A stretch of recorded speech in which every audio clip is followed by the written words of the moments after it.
You guys ready to talk about handhelds? Isn't that what we usually do? Oh, right. That is what we do. I think that's what we usually do. I not think sure, so. though. Well, it is after dark. Sometimes we don't. I heard we have a surprise guest tonight. Oh yeah, it's a good one too. Yeah, and his name is Russ from Retro Game Core. Hello. Oh, I I thought you were talking thought about by Andrew. handhelds. I thought by handhelds you meant sandwiches. I am so out of my element right now. I don't know what to talk about. I was like writing up lists of like my favorite tacos and stuff. I'm lost. What are we doing here? Well, everybody, welcome to RH After Dark.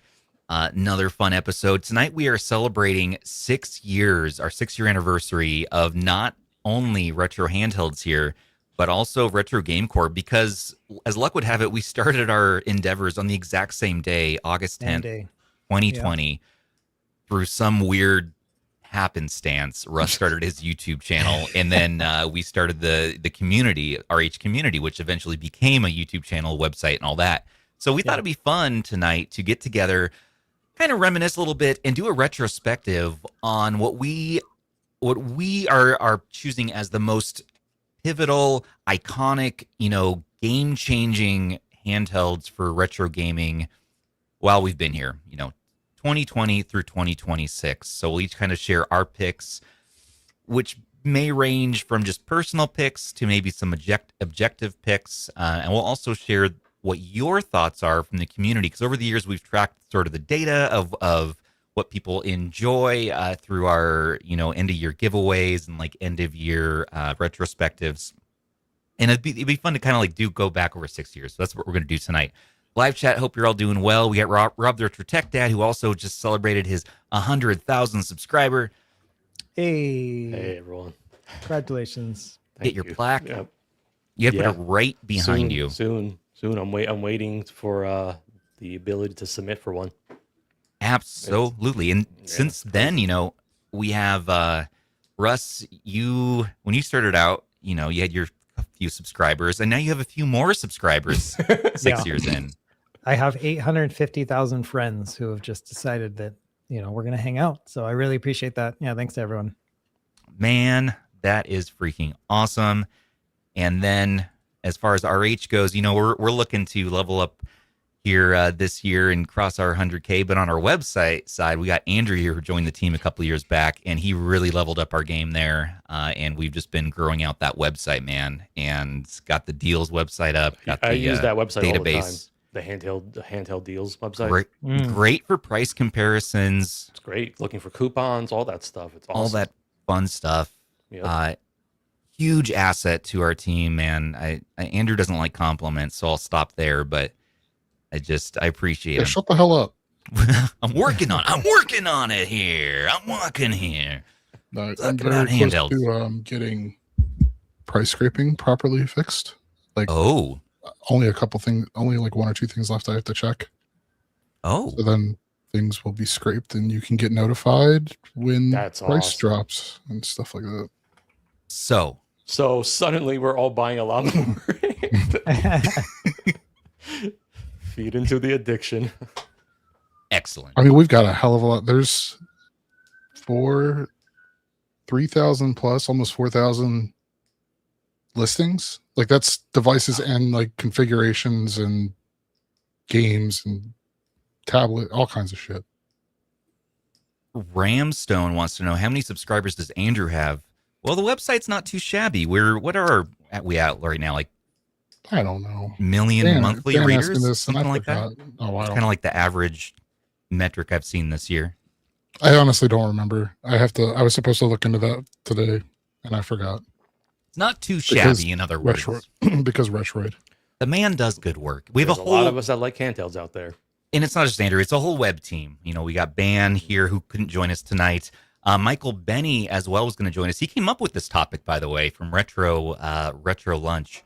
And just a whole slew of writers and staff at RH who make what we do here possible. And you guys are all awesome. And you're all awesome for joining us over all these years. And if you're new here, welcome.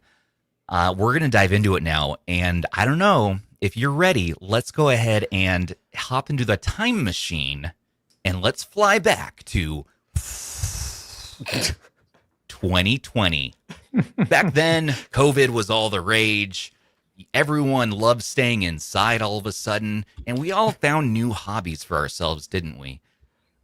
For me, it was either going to be music, like just crazy indoor madman studio music time, this retro gaming thing, or what else was I working on back then? Oh, I was going to become a writer. That's right. I was writing short stories. Oh man, I kind of wish So you had it was pivoted one of into those that. three pivots, and ended up with retro gaming, and the Retroid Pocket 2 was my introduction really into this hobby as it is today.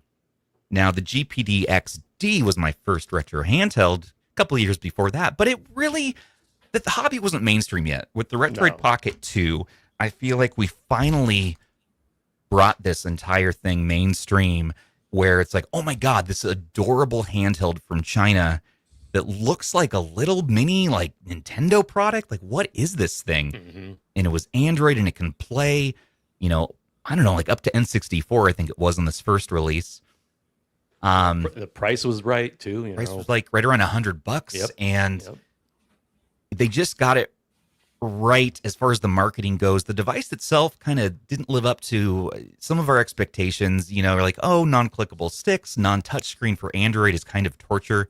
And they released another handheld called the Retroid Pocket 1 that kind of went under the radar at first, because this was really the one that brought the handhelds to the people.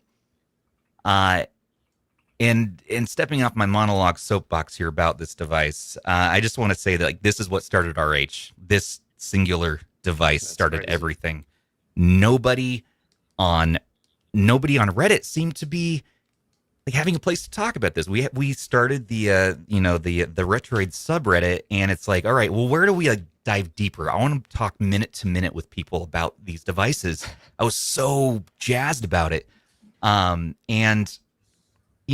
then, okay, Discord. We started the Discord to start having a multiplayer NetPlay server is what we started the Discord in the community on, is so we can get together and actually be together through, isolation and quarantine and stuff.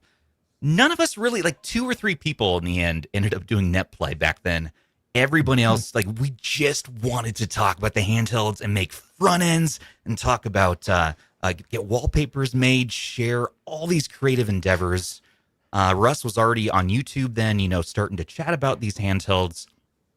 And anyways, that's my story of 2020. We got into it, and the Discord pivoted hard into this device in general. And then we're like, people keep coming here, so let's talk about other handhelds. And we opened it up, and we changed our name, which was originally Retroid Handhelds, by the way. That's right. All you people want to call us shills. You can definitely call us shills in 2020, because we were just all about Retroid Handhelds before we opened it up in 2021 to be Retro Handhelds and open up Ambernick and all these other brands, and eventually became reviewers and the whole freaking thing, man. Russ, what's your story from back then? Yeah, it's similar. I literally was making music. I was stuck at home for almost 6 months. I was making music. I got done with that. And then I was starting to write a novel. I got halfway through it, and I was like, this is so hard. And and then I was like, let's just play some video games. And started playing PS4 games. And I was like, I don't want to play any of this new stuff. And so then I heard about handhelds, and I think it was an ETA Prime video, and then maybe something by Wolf Den. I was like, all right, let's try this out. So I got the Ambernick RG350. That was May or June of 2020.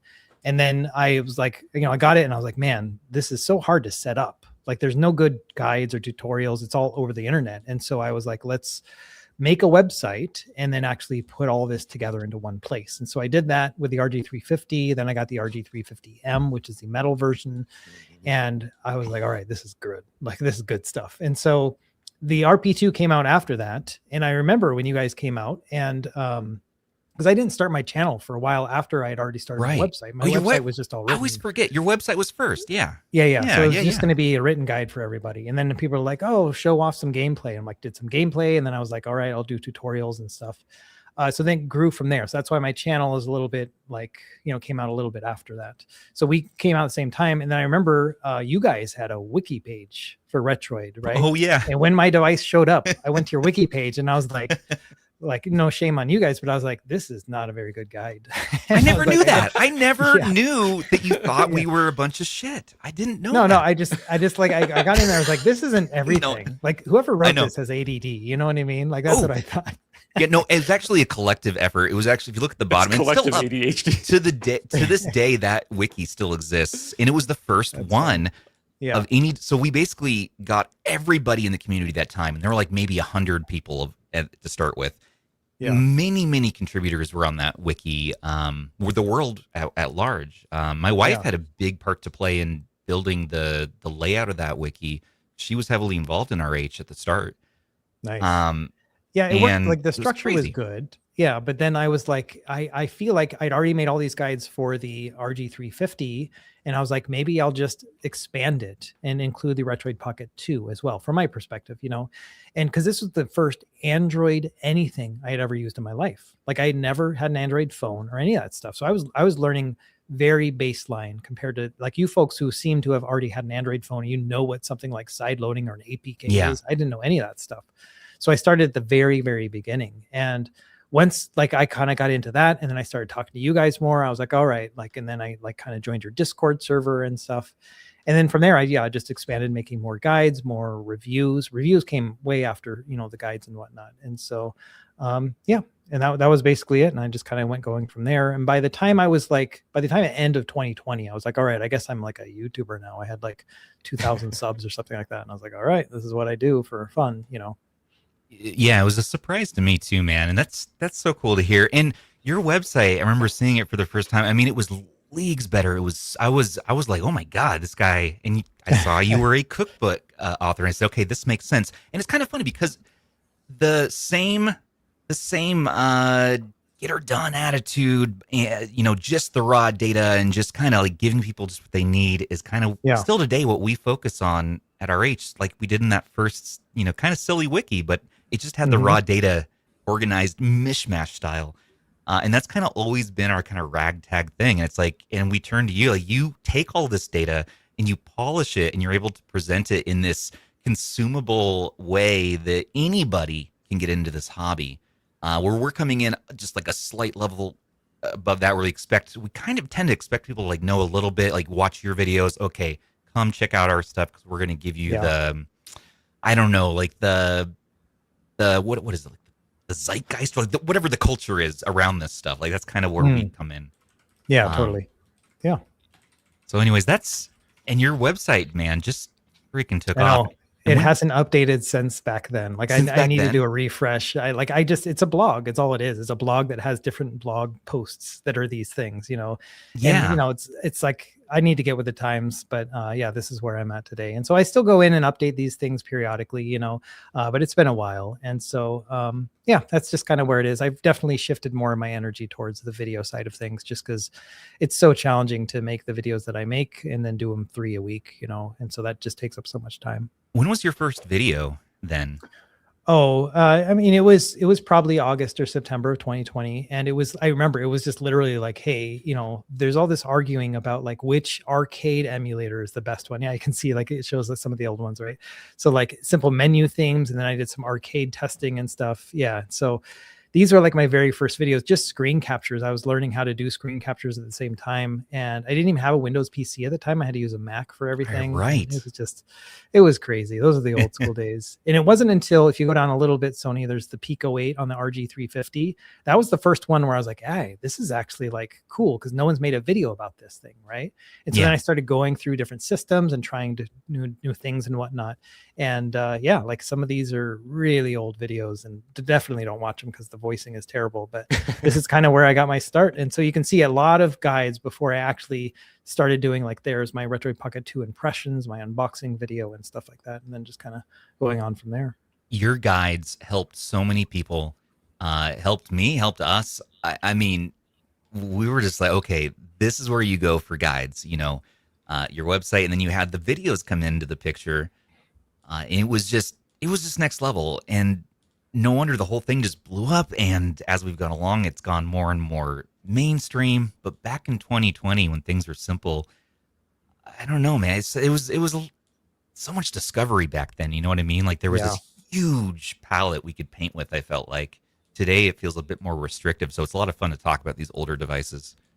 It's Yeah, good to give that's them the one some thing- love, too. Yeah. Right. And I really love that we could do deep dives back then because there wasn't a new handheld every week. And so, just like I made 50 videos about the RG350 and the 351P awesome, and stuff, though. and it's like, I'll never get back to that moment. I never even realized about it, like we'll never get back to that moment of just doing a deep dive again, just because there's so much choice and so many other things to talk about. And so it's just kind of crazy. Remember the first time you saw RetroArch? This is a good comment. About 10 years later in 2015, I discovered RetroArch, and I read that it was awesome. I tried it and was like, whoever designed this is on LSD, and I walked away.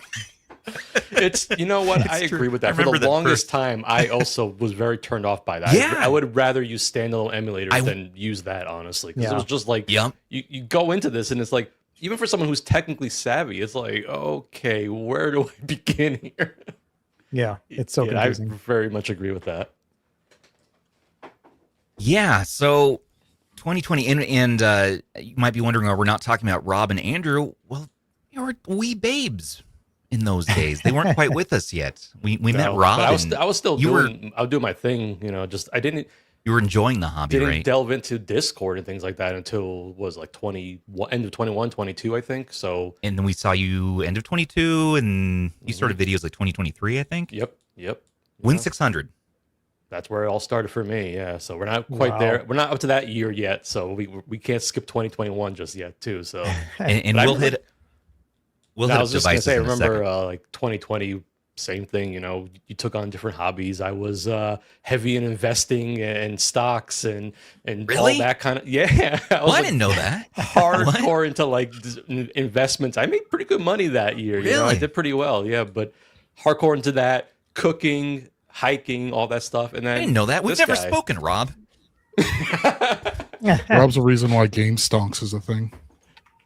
Oh yeah. I remember good old GameStop. What device you got there? I got the RP1. Yeah, the RP1. I actually have, like, we talk about memories and stuff with handhelds. I actually finished Minish Cap on this guy, and Game Boy Advance had the shoulder buttons, but this guy doesn't. So I actually had to map him to the front, and it was awkward, but I loved every minute of it because I was like, really? I'm playing Minish Cap on this device, and it's not a Nintendo handheld, and it runs well, and that was the big thing for me. And it was this one, and then the RG350, like Russ mentioned. Those were the two I remember comparing between the two, which one I liked more, things like that. It was good times. I think I liked this a little bit more because I liked the openness of Android. I liked being able to silo games like Horizon Chase and things like that, and it could actually run it. That was kind of crazy to me too, and I was like, oh, this is really cool, But we've come a long way. We really have. Really come a long way. It's crazy. Man, I could not get behind that RP1 though. That was just an awful handheld, even back then to me. Like, because I had the GPD XD, okay? Like, I was used to this, and then moving back to a non-touchscreen Android device for one. The RP2 was like, okay, I could enjoy that, but the RP, because they added some more, come on, some more improvements definitely were the RP1, but the RP1 itself, it was too boxy, and I could not get into that handheld. Yeah, that's why in terms of like what was more important for the hobby, I would say the RP2 Plus was where they finally started to kind of get into like a refinement of where these handhelds were making sense. They had the features that you would want to see, whereas like the RP1, the RP2 were still missing things that you wanted to see in a handheld. So I feel like the 2 Plus was kind of the start of where Retroid was really picking up. The good old 2 Plus. The 2 Plus is... we got those upgrade kits. You can make it a touchscreen device, and you could upgrade your current... You could upgrade your RP2 to the 2 Plus. Hold on, I got thrown off though because that's a 2S in that picture. Rob, shut the. No, well, I got thrown off. I was like, oh yeah, the 2S is great. I'm like, wait, wait, I'm so confused. I've put a lot more of my focus in the recent month or two into the deal site. That's Wait, why does your green look so different than mine? It's just my camera settings. Holy crap! I don't like to look so pale. I don't like to look so pale, so I think there's like some filter I turned on. This is what it looks like. They don't look the same. Well, that's why I don't use my front camera for actual, device footage. I do. Oh no, I got to plug in my overhead. Anyways, look at Rob's screen. So that was kind of 2020. And Andrew, were you messing at all with handhelds back then, or you were a phone guy? You were working at Android Central. I mean, I've been writing about phones for ever. A while. You were probably were you retro gaming on those phones?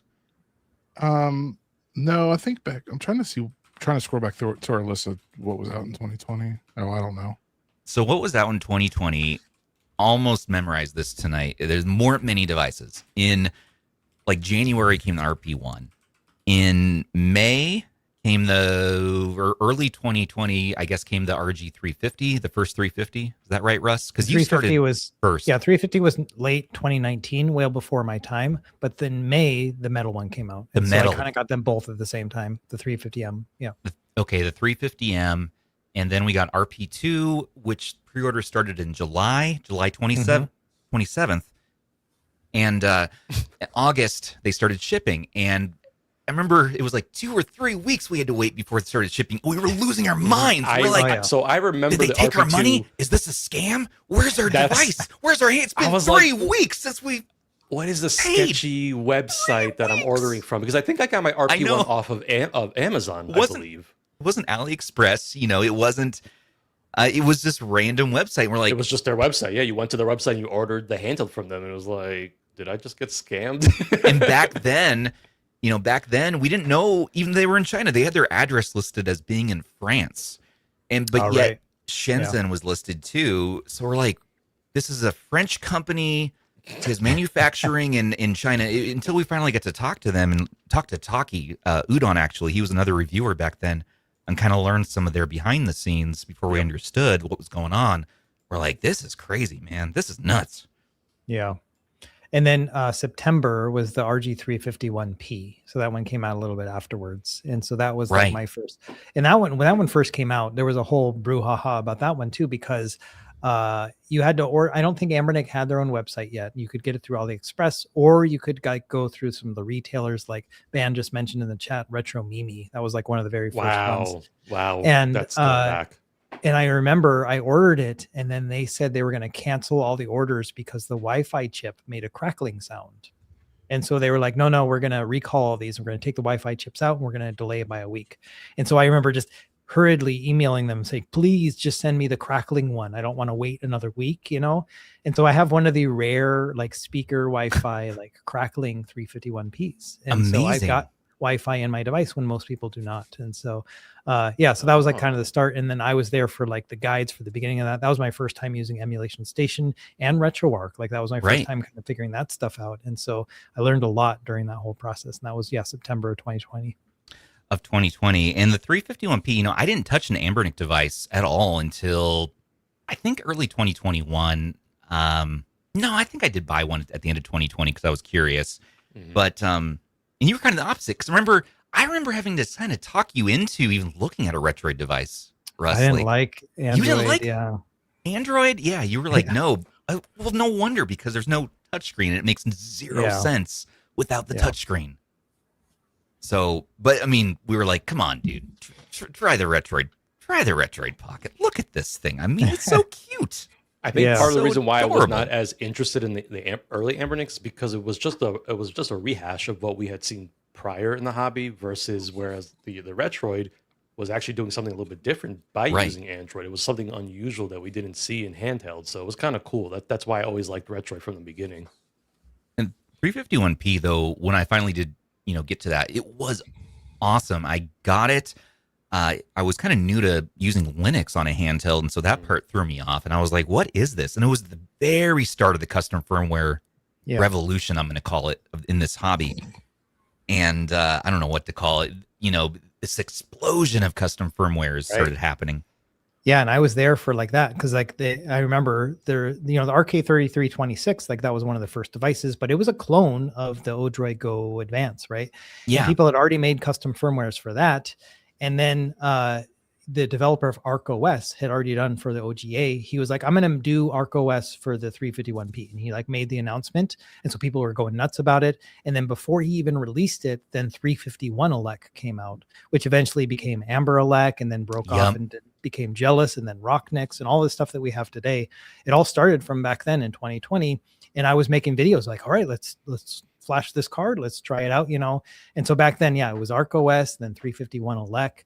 And yeah, it's just a fun time, like trying all those out and then kind of like comparing them and like adding a little bit of competitive spirit to that, And yeah, that was so much fun. How to play Among Us in the Retroid Pocket too. That's great. That's a very 2020 video. Yeah, I love it. You definitely introduced the world, I feel like, to Ambernick at large.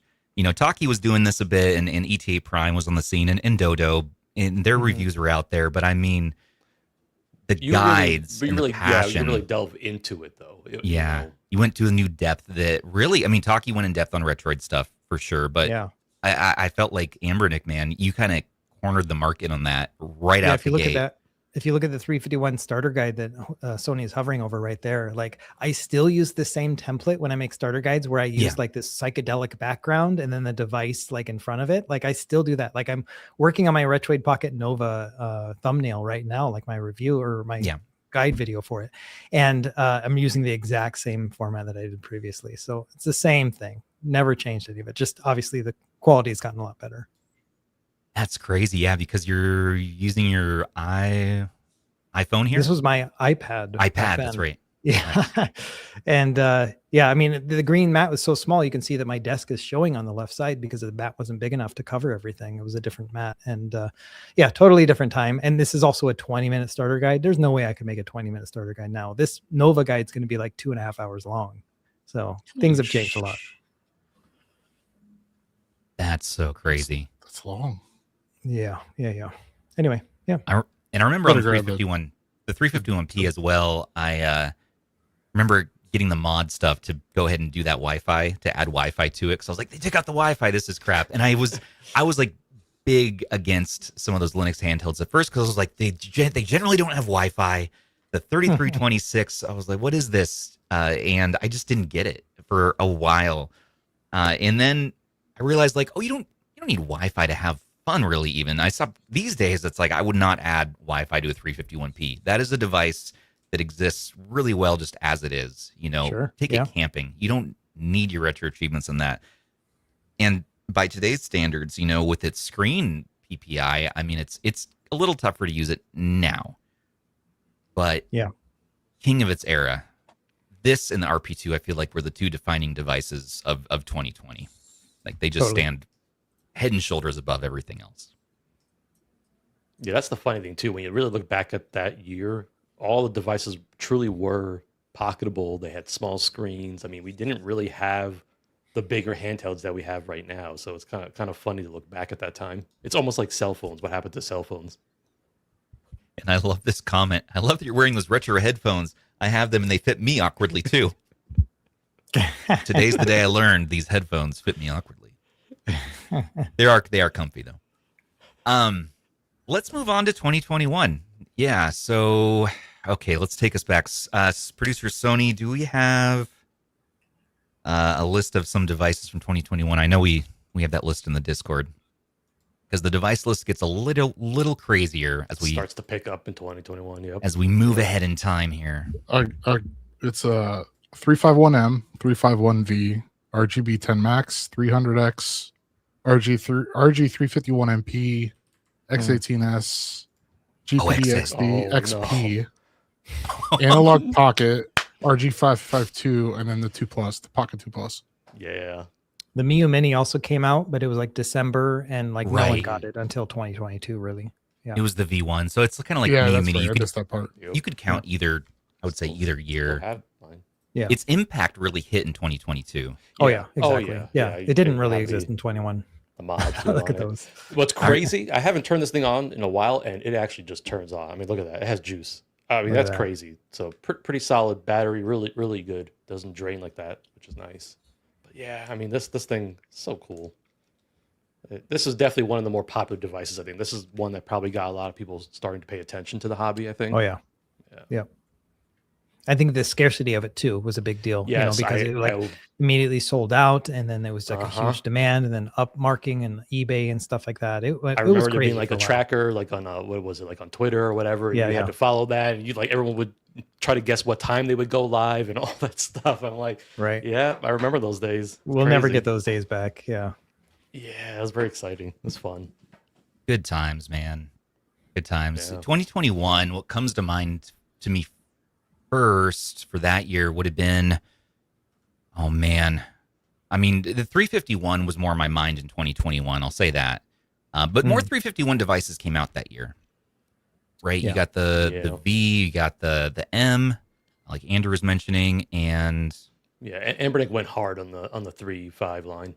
Yeah, the MP as well, the metal one. Yeah. the MP. Yup. Trying to And see it's what one I of those picked. where this is exactly where Ambernick kind of filled that, like that thing that they do where they give you almost what you want, but not quite, like the M1 was great. Like it added Wi-Fi, but it still had that kind of 3x2 screen, which was low resolution. So then like, all right, we'll do 4x3, but we're going to put it in a wood looking vertical, the 351P, right? And they're like, okay, can we just get one that's like, like the 351P, but with 4x3? And they're like, sure. How about the 351MP, which is exactly what you want, but metal. And then we'll also take the Wi-Fi out of that one, and it's like, it's like one step forward, one step back every time. And The so releases, that's really where it started, that meme. and the releases started happening more faster because they realized, oh, these things are really selling now, and they're starting to react to what people are asking for. And they would kind of give you that, like you're saying, in like this slanted way. It's almost like be careful what you wish for, like I want this. And then they're like, all right, your wish is granted. Have your 351 MP. Right. Oh. They literally gave you every type of format version that you wanted that year. They never ever stopped that. And they never trend. stopped doing They've that. Yeah. never stopped it. It's only gotten worse, although they've slowed down, a bit now, but it's still going. Okay, 2021, I wrote down my picks as the RP2 Plus. I mean, obviously it's the next iteration. You got touchscreen. Sure. It was my introduction to reviewing handhelds. It was my first handheld I was sent for review, which was a big deal to me at the time. I was like, I never thought to become a reviewer or do that kind of thing, really. It's like, no, I just kind of want to be in the vibes of the community. That's always been my favorite part of all of this. But there felt this pull towards wanting to podcast because of Thor. If you remember Thor, everybody, he was my co-host in season 1 and 2, and he talked me into it. He was like, man, he's one of the OGs, and he's like, man, we should try this podcasting thing. He's like, I know engineering, I know Android stuff, dev stuff. He's like, you're a golden retriever in a human form who loves this hobby. Together we could do some stuff. And I'm like, I don't know what a podcast is. I don't know why I would want to do it or why people would want to listen to my opinions about anything, And so I joined him on the SBC Gaming podcast, which is a big Reddit community. And they were starting their podcast first. Jimmy Russell's over there, and we were on a few of his episodes before he ended that podcast. And then Thor was like, well, let's start our own. I was like, no, I don't know. We did. And for the first couple episodes, I definitely was not into it myself. I was like, okay, all right, this is like an adjunct for the community because we got bored of just the RP2 over and over. Like, okay, what else can we talk about? So we started the podcast in 2021. And pretty quickly here, we eventually got it up on YouTube and put up our first review, RP2 Plus. Thor and I sat there and kind of live reviewed it, which was fun. Mm-hmm. And that was a huge step forward for the hobby because from the RP2 to the 2 Plus, man, now we're playing a little bit of GameCube, which was nuts at the time. Mm-hmm. Nuts. How? I mean, no sense. It didn't play it well. Like you're Who putting cares, in. though? That was like the best part of the hobby for me. Like always pushing devices and seeing how far we could go. I still love doing that to this day. I just love being able to make devices do something that they weren't necessarily meant to do. It just brings me so much joy. MMJR2 was the version of Dolphin 0.5x for so resolution. 0.5x, baby. I remember when we first discovered that. It's like, oh, we can under-res. Yes! We can make our games look worse than they did back in the day, but we can play them and put them in our package. We got Wind Waker working on that thing, and it's like you can barely see Link, but it's okay. Link's just like this blob moving through the world, and you're like, we're doing it. Yeah. And you could only use that very first part of the game because if you went into anything else, it would just like die, I was the opposite. I was like, why are we even doing this? You know what I I mean? remember Like, that. it's You so were- much you were- worse. I was like, I don't want to do this. I I'll wait. love it. We had a debate. I remember like our first big So debate was good. over the RP2 Plus, and I couldn't wrap my mind around your opinions on it. I was like, what are you talking about? It's so cool. It's badass. And you're like, no, man, Linux handhelds. Look at this. Like, no, I don't But think for me, so. it was just like, yeah, I really was trying to just enjoy the ones that worked well as opposed Yeah, to that's force fair. something to happen. And it's just a different opinion, you know, and just kind of approach. But for me, it was always about that. I was like, I'm patient enough, you know, like Sega Saturn was always my one where I was like, listen, I've been waiting 25 years to play this system. Yeah. Like I can wait a couple more, like it's okay. And so that was kind of my big thing too. Is like, yeah, try to see what it can do, but I was always Yeah. very conservative about it. And I'm still that way too. So yeah. Well, there's another handheld that came out in 2021 that kind of Yeah. changed retro gaming in a big way.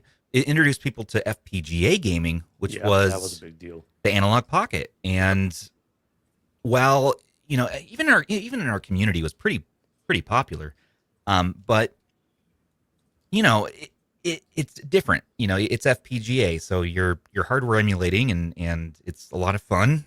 Different type of device, but it still was one of mine. I would list as a game changer for that year. Yep. And Sure. it's still one that's here in the hobby, you know. Yep. Yeah. My big one for 2021 was the RG552. So that was the one that had that Oh, really high resolution right. screen.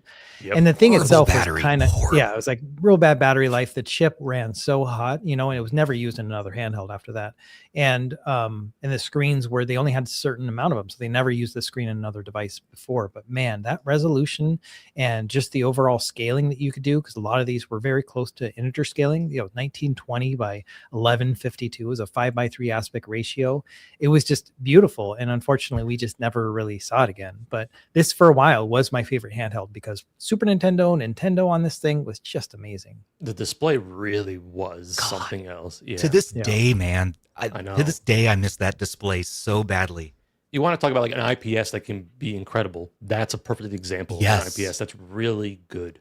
I was telling Russ like before we hopped on that I have memories of playing Roblox on this device with my daughter. I was, you know, we were chilling in the living room. She was on her iPad or tablet, whatever what she was on, and I was there with the RG552 playing Roblox, and it actually was pretty powerful. It could do it, but it was cool to have the dual boot option and just things like that. I always, again, I love devices that were kind of pushing power a little bit forward, but it was not a very popular device. I don't think it was loved at all. You know, Yeah. Yeah. I mean, I remember making videos kind of defending it, like saying, hey, listen, I get it. It's Yeah. like not a good value because it was like over $200 at the Yeah, time. But I was like, that's this what thing hurt it, is yeah. my favorite right now. You know, D-pad centric controls. The controls were good. It was a comfortable handheld to hold in that Mhm. big old screen. And I was just wasting that power on playing Super Nintendo games. But Nice. man, it was worth it to me. I loved it. And so yeah, that was kind of like my favorite handheld for a while. It was the one where if I had a friend coming over and they were like, Yeah. oh, what do you do now? Like for your, you know, you're making a YouTube channel. I'm like, yeah. I'm like, check this out. And I would show off the system, you know? They're And like, I'm like, and then, yeah, just okay, I'm hand never it to coming them. over again. Well, it's like it's the- funny. Yeah, it's like a switch. It really does. It looks like a switch in a Yeah. way. Yeah. It's about the Switch light size. Yeah. It was big. And yeah, I love that thing. Just beautiful. It had some input delay. Like I was showing that off right there in that video. There were some issues, you know, took a while to get there, but yeah, it worked out pretty well. And it was dual boot. It would do Linux and Android. Rob, what were you playing in 2021? 2021 really for me, I would say was the RP2 Plus for sure. That was probably like the most in terms of like actual playtime. I would say that's the one I used most heavily out of all of them. I think Miu Mini was that year as well. So the Miu Yeah. Mini, which I still have my Miu Mini. Yep. Still got that. I still have my 2 Plus. This is the same very 2 Plus I had since 2021. You know, I love this thing. I think I put in chat that playing Horizon Chase, I used the video out feature and I plugged it into my living room TV and I was like, this is so cool. This I is remember amazing. that. Yeah, when we I'm can dump- blown because- away by this, you know. I was like, oh, this is great. I love this idea, you know, turning it into like a dock Yeah, console and you all can that. dock I'm it. like, Right. yeah, I've definitely been a big fan of the Retroid stuff from the beginning. And again, it's kind of same idea. I really always enjoyed like what was on the Play Store, and I feel like it never got a lot of attention. And so like for me, being able to play like a lot of that stuff with proper controls and all that stuff, it All was that really good cool stuff. to have. Yeah. Well, yeah. Dead Fred mentions the Snow Cakes came out in late 2021. So those are more niche. Those are more Yeah, niche. And there's a yeah. number of Yeah. niche devices that came out in these early Oh, years that yeah. we're not even mentioning. Arcade I mean- 2020, the V90, the Q90. Mm-hmm. If we can even go pre-2020 and talk about really obscure stuff. I mean, there was literally a website called Obscure Handhelds. We loved obscure handhelds. Where'd they go? They shuttered, and then Russ started covering, and then eventually we launched a website in 2020. Well, we launched it proper 2023. Yeah, I was gonna say 2023. We didn't want to step on their toes at the time. I remember that. Like, we're like, nah, Obscure's got this, but then they went away, and we're like, well, who's got this? Who's showing who's showing the e-waste? Well, nobody think of the e-waste. It's important because like I've actually gone to the Obscure Handhelds website to like reference just old stuff and like look at the history of things, and it's important to keep that history, you know, good and bad. I mean, like we should keep track of what has happened in the space. You know, it's cool to see that. Yeah. Yeah, Gameforce Chi as well. You know, one of the worst RK3326s in a way, because non-clickable sticks. Yeah, that's true. You had these crazy lights. There was no volume up and down on the thing. There was no volume options. The nipples. The little hook nips on the back, a store would call them. But having said all that, think of the colors. That I know the bright green, neon green. the neon green. I went out of my way to buy that again recently, by the way. So having just talked trash about it, it's so just there's something about it. Yeah. There's just it's awful. I love it. It's great. The plastic satisfying. 2021 also saw Pow Kitty really start to make a name for itself. We started hearing that name. What is a Pow Kitty? And that was way before they started making pickleball rackets. Okay. So RGB 10 Max was a big deal. Russ, I remember you covering this one.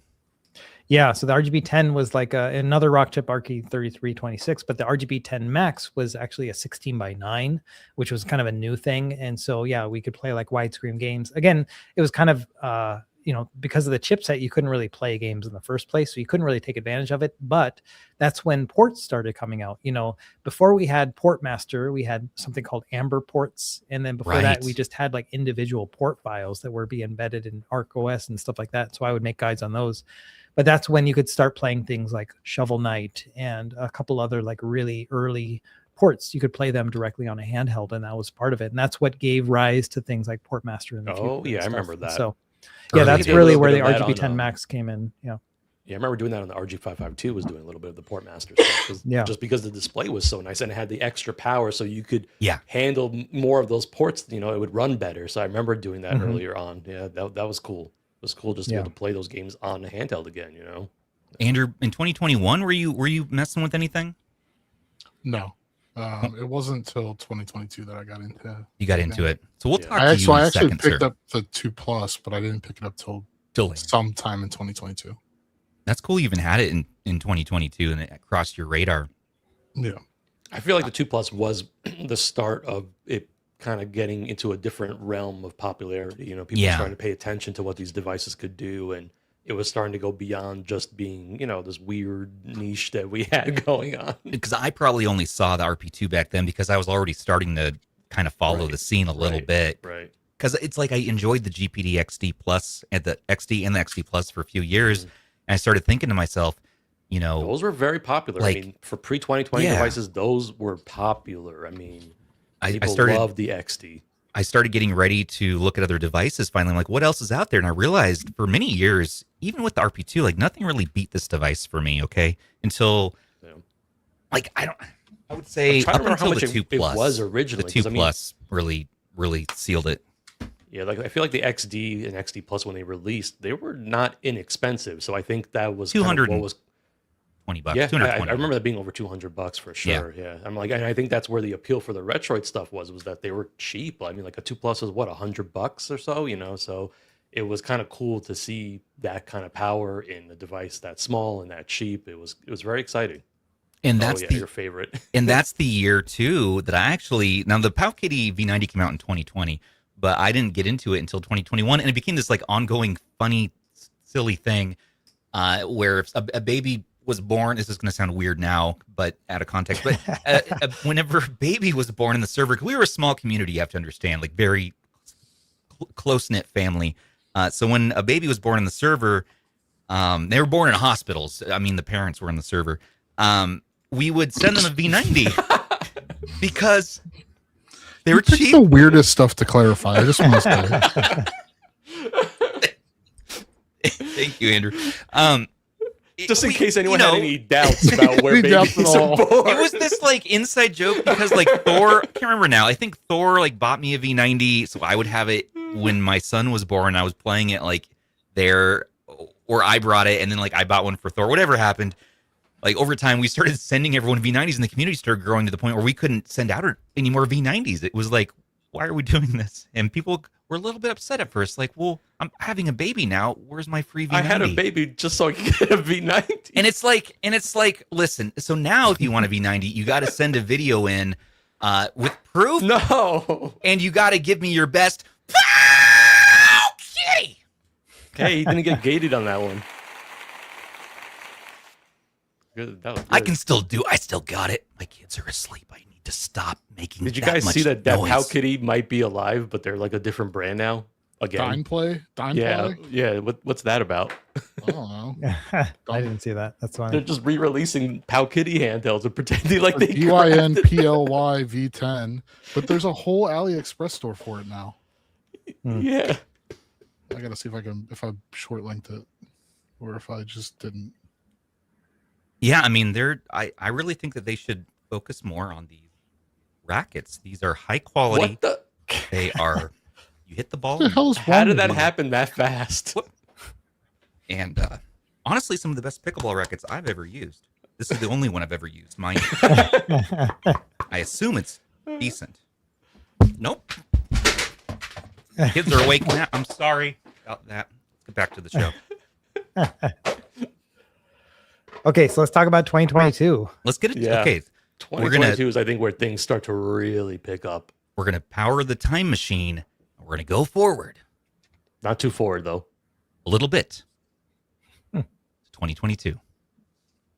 That year we Oh, had yeah. a bunch of stuff start to hit. So now we're gonna start Oh, listing things out because it gets a little tricky to start tracing things. There's so many devices, and 2022 brought an entire new product category in the form of the Steam Deck and x86 retro gaming, which Yeah. is a whole nother can of worms. We also got the launch of the freaking Odin that year, 3 versions of it, and Miu Mini really came into its own. Playdate was a thing in April. The RGB 20S, which became this sensational mainstream thing on not Temu, but TikTok of all places. You know, it's like that's the device that caught on for the entirety of Gen Z for some reason. Right? With the face, the stickers. With the face, and later on the R36S, but the 353P, the RGB 20S ran so the R36S could run really. 353 line, and then the big one in the Retroid side, which is really what I was still mainly interested in, was these Android handhelds. We got the RP3, which was a generational. I mean, it was a leap. It was another leap where we could really What and the hell? we started. So Chris from Retroid, I recently sent this over. Oh, it's so. He's Wow. like, he asked if I could put it on my shelf as a shelf princess. He doesn't want anyone to actually use it because the paint will come off. He custom made this 3 and hand painted it himself. And I said, I'm going to feature this in our thing tonight. It's going to live on the shelf right over there. So I said, thank you. So I haven't used a 3 in forever, but I wanted to get a little hands-on again with it. And it was crazy because remember this? You could choose and swap between what type of membranes you wanted. You could do clicky, you could Yep. do mushy. And it's a little washy for me in my history because the 3 Plus came Not too long after. not too that, long yeah. after, and it was this whole drama. Now it's a little fuzzy. Russ, you probably remember better some of that Yeah. stuff, but So, yeah, there's like a 3.5, 4 month gap between the Yeah. two, and people just rioted because That's it's like, right, I yeah. just spent $150 or whatever this was on this one. And then all of a sudden, the 3 Plus came out almost immediately afterwards and was almost the same thing, but with a better processor. It had the Yep. T618, you Yep. know. And, I mentioned this in my China trip video because we talked a lot about this in my meeting with Retroid. And basically, they spent so many times revising the Pocket 3, a lot of it from feedback from other people and stuff, that they ended up delaying it so much that there was just a tiny window between them, because then at that point, by the time the 3 Plus was ready to go, they were going to sit on it for a while, but then Ambernic released a T618 device and they're like, oh crap. And so then they released the 3 Plus basically. So it was like a mixture of them being perfectionists and then like messing up their own timeline, and then also just the circumstances of competition, you know. And so that's kind of how it came out, where there was like this 3 or 4 month gap and people were mad. I mean, Bob Wolf is still very mad about this. Anytime you say Retroid, he's like, you remember that time? You know, remember that time we just bought this, we just got this thing, and then they do us dirty like this, and they give us the thing. And I remember, I'm like, the outrage makes sense. It came way too soon after. It was very confusing. Taki in the middle of the whole thing was like, and by the way, I made this. And we're like, did you? Did you make that? I don't know about that, actually. And then Zoom joined us. Oh my god! And so then at this point, they learned that lesson. They never did it again. Yeah, and so like they never made another like regular 2 Plus upgrade kind of device. They always Retro Pocket 4. They had the Pro at the same time. Yep. And with like the 5, instead of doing the 5, they did the G2, and they didn't call it the Pro, you know. And so it's like they're still very scared of like that whole thing, and so that's why they don't do it anymore. Well, Russ, what was your like defining device or devices of that year?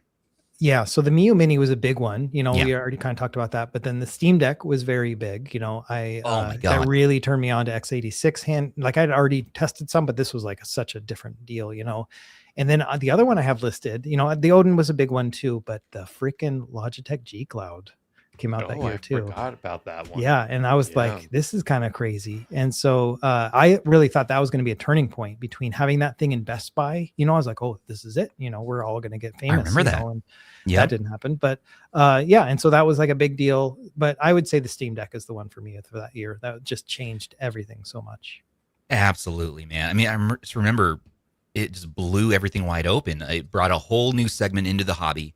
It had to have doubled our population or something. Like, I mean, it's just it was crazy. We even ran a Steam Deck Discord community separate from RH for a while. Oh, I remember that. Yeah. I don't know where that ever went to. I left it at some point because I was like, someone else took it over, I think. Yeah, I just took off. I think Thor also bailed. Like, he was who created it. So it like still exists. I think it's like somewhere. This alternate universe. It's like a multiverse of RH. I think we like gave it to like this kid who was kind of into it, and he was like, yeah, it sounds good. And then I hope they're doing well. God, they were like 10,000, 20,000 strong at that time. Wow. But the Steam Deck was just, it was crazy. And then we had to wait so long between announcement and actually getting those devices. And it's like us veterans of the retro handheld scene were like, just don't worry about wait times on pre-orders. You'll get through this. You know? Yeah, I remember I didn't get my Steam Deck till much later on. Way later. Yeah. That's kind of how I fell into the Win 600, because I could get my hands on that before the Steam Deck, and so that's what I started messing around with, because I wanted an x86 handheld, you know. Yeah, and Rob, you started your channel here on the Win 600, and when was that? 2022 then? That was 2022. Yeah, it was. Yeah, it's pretty much 4 years. Yeah. Wow. Yeah. So when was your first video? What month was it? You remember? I think it was early August, end of July. It was pretty much 4 years to the date. Wow. Yeah. Win 600 was really a train wreck in a lot of ways. Oh yeah. But I love it in ways too. You know, great controls for PS1 games, anyways, and like platforming games. But those stick placements were unfortunate. Yeah. There's that drama about the screen micro scratches that Taki had as well. And then I remember that. That was a big drama thing. And the biggest thing of the whole release for us reviewers that sucked is that we look in there, we're like, okay, these are name brand components, RAM and storage. If you remember, retail units, they switched out for cheapo. Yeah. I'm trying to remember what my unit had. Because I bought stuff. mine, but I'm like, I don't know what mine had. I can't remember. It was so long Yeah. ago. They did the whole thing too, where they're like, hey, this is going to have Steam OS on it officially. Yeah. And then it wasn't. It was just like I forgot the name of the thing they were using at the time, but it was like pre, Bazite and stuff. And so it wasn't. It was just like a hacked version of Steam OS, but they were trying to claim that it was official Steam OS, Right. and it was just like this weird thing. And they even sent me like a Steam build on a hard drive and told me, "Hey, use this. This is what it's going to be like." And I'm like, "This is so shady." And so I'm like, "I'll talk about it, but like this is not what it's supposed to be, And so I showed that off, and eventually like Bada Sarah came to it. I was going to say Bada Sarah is what really saved that device in terms of like emulation stuff, because emulation in Windows was awful, but on Bada Sarah was really good. Yeah. That was and then like times, man. If you wanted to like revisit older PC games, the Win600 was not bad for that. So like things like pre 2015, something like that, you could actually get a lot of mileage out of it, and that's pretty much what I did. So that was really your like main defining device. Did you have any other ones, Rob?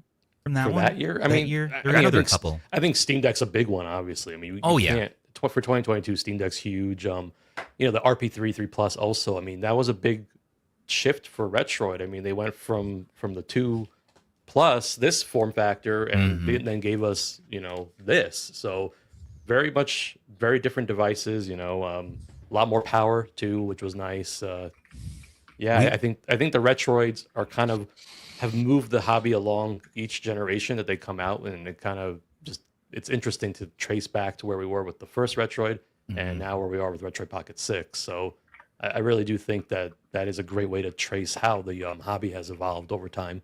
Well, and then too, I know you listed Odin was big too. The Odin was the other. I mean, it was huge. Remember all the Snapdragon handheld? I mean, good value. Like Now this was before AYN was really known in the world yet. It was in the communities where we had the hype for this thing. And they were struggling to get units out. Like you had to wait, and it was pretty rough. It was pretty rough launch. That people may not remember now. It was really rough, and it was staggered. And then we had like the light, and we're like, what? Why are we doing this with the Dimensity chip? And well, I remember the light was big too, because it was like the 199 handheld.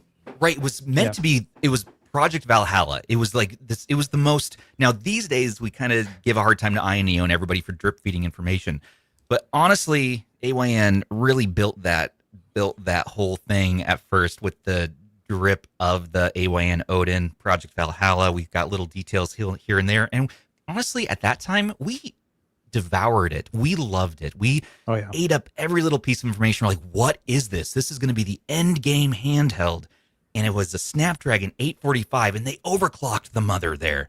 And, and we got that in hands finally. And I remember reviewing that with Thor on the podcast, and we're like, oh, yeah. You could do true GameCube. You could do PS2, which was just a next, tier up for us. It would love that. And we could even do, I believe, a little bit of Switch emulation at that time. A little fuzzy on that now, but yeah, you could with the very early stuff. Yeah, and it's because those emulators like Aether SX2 were coming out at the same time as that Odin, and so it was crazy. And this was the first handheld where I felt, okay, this can actually play GameCube, and still you had to do a lot of hacking and stuff to get those games to work, but it was a lot better than what we were doing with subscaling and stuff on the previous devices. And so, I remember when I made that video, I was like, okay, this is like a quit my channel kind of handheld where it's like I actually could just play this thing for the rest of my life and I'd be fine with it. We all felt that way. I felt like it's all kind of changed now, but that was a big deal for me when it first came out. So, we couldn't imagine like, how could you improve on this? How could you improve? It's so funny this? if you look back on the original Odin and compare it to like the Odin 3, it's just wow. Now it's like we don't fool ourselves anymore with this end game talk as much. We still do, actually. We still really do, but no, I think there are many people that will find a handheld and they're good for a few years. For regular normal citizens, in the world, yes. For us reviewers, it's like it's tough. Cause it's like, no, we're gonna pick up the next thing. We're gonna show it to you. Even if maybe we found our dream device, I feel like we'll still keep showing you because we're still waiting. Like, okay, they're obviously gonna iterate my dream device even further, but it is diminishing returns more these days, so it's so much more fun to talk about these older releases. That Odin with that original design with the winking Odin on the left, that little logo, I missed that. That was good. Yeah, that was cool.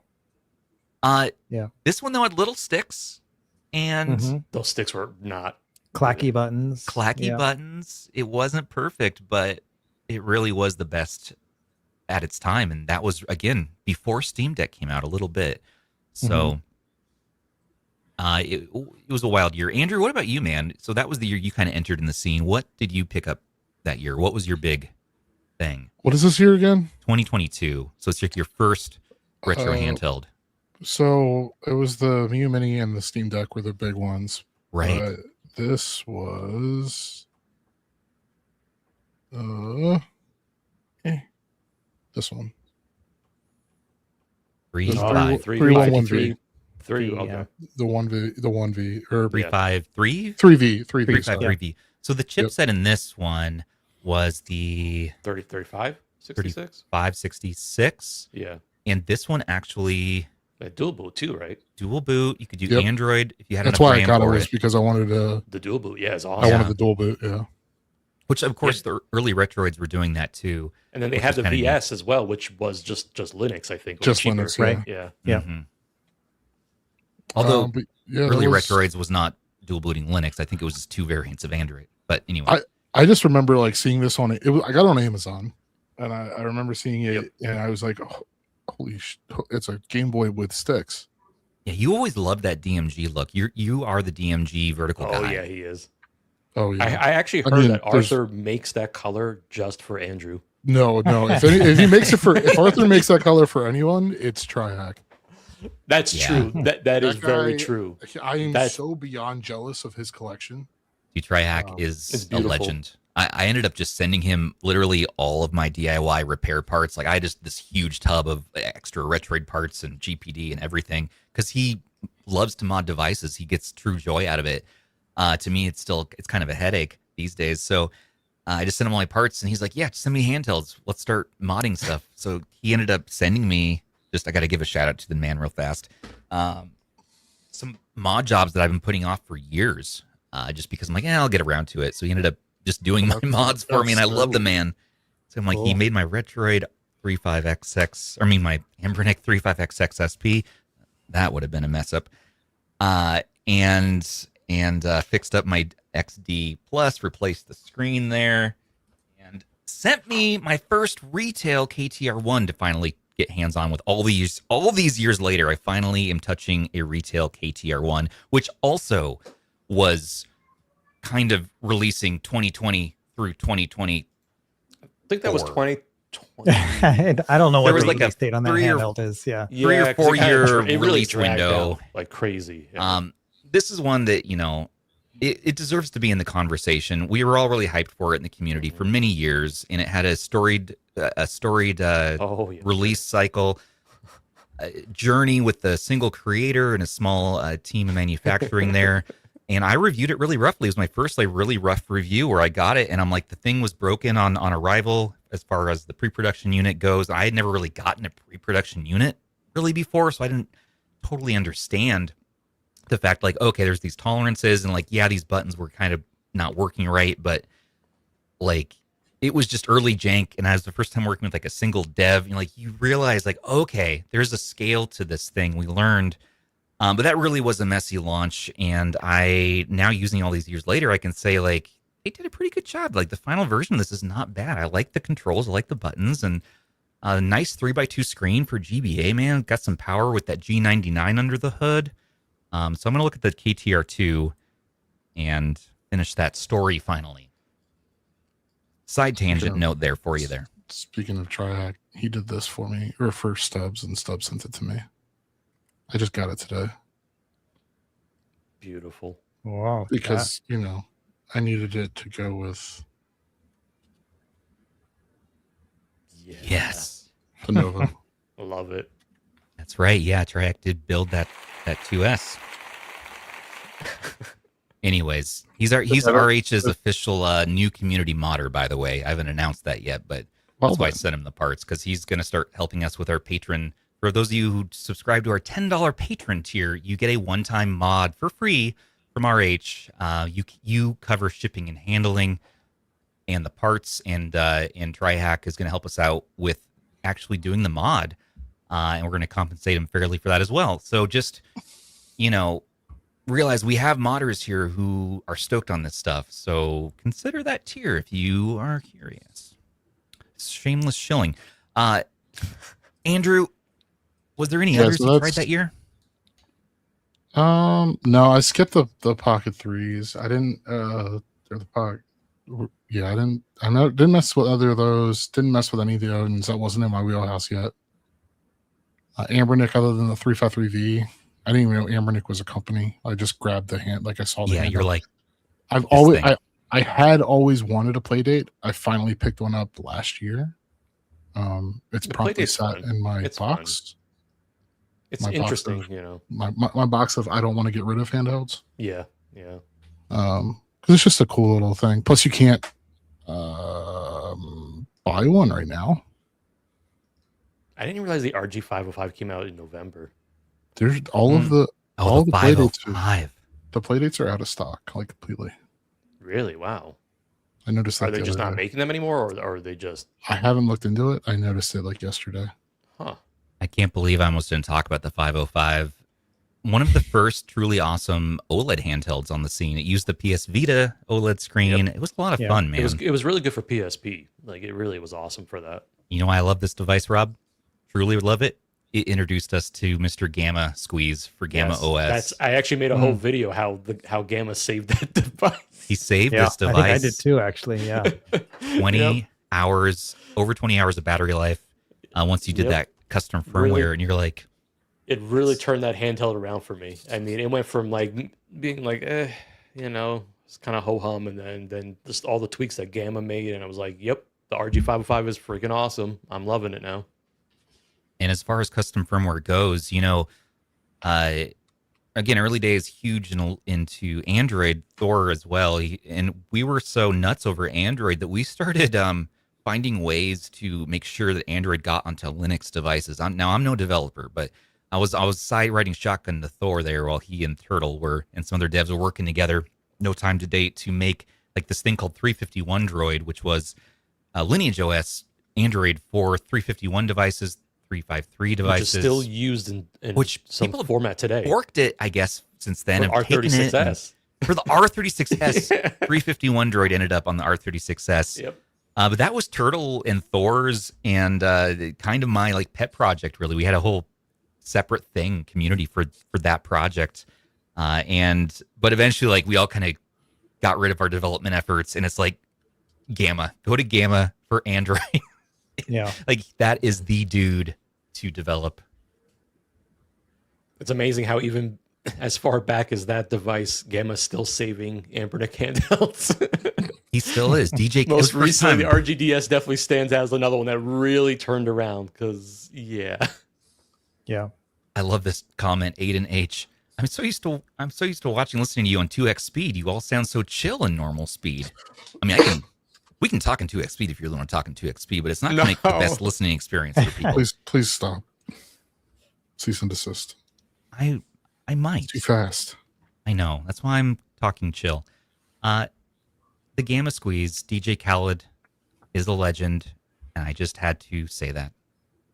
I'm so Another we one. haven't gotten modern yet, but there's a new handheld coming to I ordered one, the 350H Ultra. Right. Gamma got one, didn't know he was getting one, and he dropped Gamma OS 1.4.1 today and added support for the 350H Ultra already. Have we I'm found just a seller crazy. that's reputable for that? Because I'd like to get one.